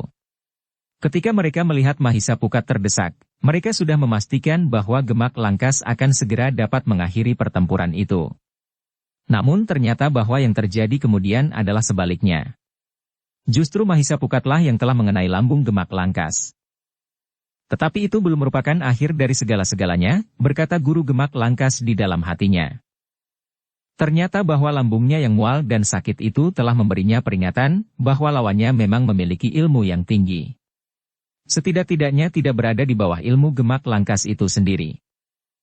Dalam pada itu, Gemak Langkas memang menjadi semakin marah, tetapi juga semakin gelisah. Namun karena itu, maka Gemak Langkas itu pun telah mengerahkan segala-galanya. Puncak dari ilmu dan kemampuannya. Dengan demikian maka pertempuran itu pun menjadi semakin cepat dan semakin keras. Mahisa Pukat pun telah meningkatkan ilmunya untuk mengimbangi lawannya. Keduanya saling menyerang dan bertahan. Mereka yang menyaksikan pertempuran itu pun menjadi berdebar-debar. Gemak Langkas dalam puncak ilmunya ternyata masih belum mampu menguasai Mahisa Pukat. Bahkan serangan-serangannya masih juga belum dapat menembus pertahanan Mahisa Pukat. Jika sekali-kali serangannya mengena, sama sekali tidak menimbulkan akibat apapun bagi lawannya. Mahisa Pukat seakan-akan hanya sekedar tersentuh tangan atau kaki Gemak Langkas tanpa hentakan dan kekuatan sama sekali. Apalagi yang dapat mendorong dan melumpuhkannya. Sebaliknya, beberapa kali Mahisa Pukat berhasil mengenai lawannya. Bukan saja tumitnya, tetapi sisi telapak tangannya yang terayun deras, sempat mengenai pundak Gemak Langkas, sehingga Gemak Langkas mengaduh tertahan. Namun hampir saja tangannya kehilangan kekuatan untuk bergerak. Beberapa saat kemudian, Gemak Langkas benar-benar telah terdesak. Serangan-serangan Mahisa Pukat semakin sering mengenainya. Sehingga seluruh tubuh Gemak Langkas itu serasa menjadi memar dan nyeri. Dalam keadaan yang demikian, maka dengan cara itu Gemak Langkas tidak akan mungkin memenangkan perang tanding itu. Apalagi menghancurkan kesombongan lawannya. Karena itu, sebagaimana memang telah terpikir sejak ia menantang Mahisa Pukat untuk berperang tanding, bahwa kemungkinan terburuk dalam perang tanding adalah salah seorang dari mereka akan terbunuh. Karena itu, maka Gemak Langkas pun telah memutuskan untuk bertempur dengan mempergunakan senjata. Ia memiliki kemampuan ilmu pedang yang tinggi, sehingga meskipun dalam pertempuran tanpa senjata ia tidak dapat memenangkan perang tanding itu, namun dalam perang tanding telah dibenarkan pula untuk mempergunakan senjata. Sehingga jika salah seorang dari mereka jantungnya terkoyak, maka lawannya tidak dapat dianggap sebagai seorang pembunuh. Karena itu, maka Gemak Langkas pun telah menarik senjatanya. Sebilah pedang panjang. Mahisa Pukat meloncat selangkah surut. Dipandanginya pedang Gemak Langkas. Pedang yang bagus. Kilatan cahaya bulan seakan-akan telah terpantul menyilaukan melampaui terangnya cahaya itu sendiri. Apa boleh buat, berkata Gemak Langkas, jika kau tidak terlalu sombong, maka aku tidak akan menarik pedangku.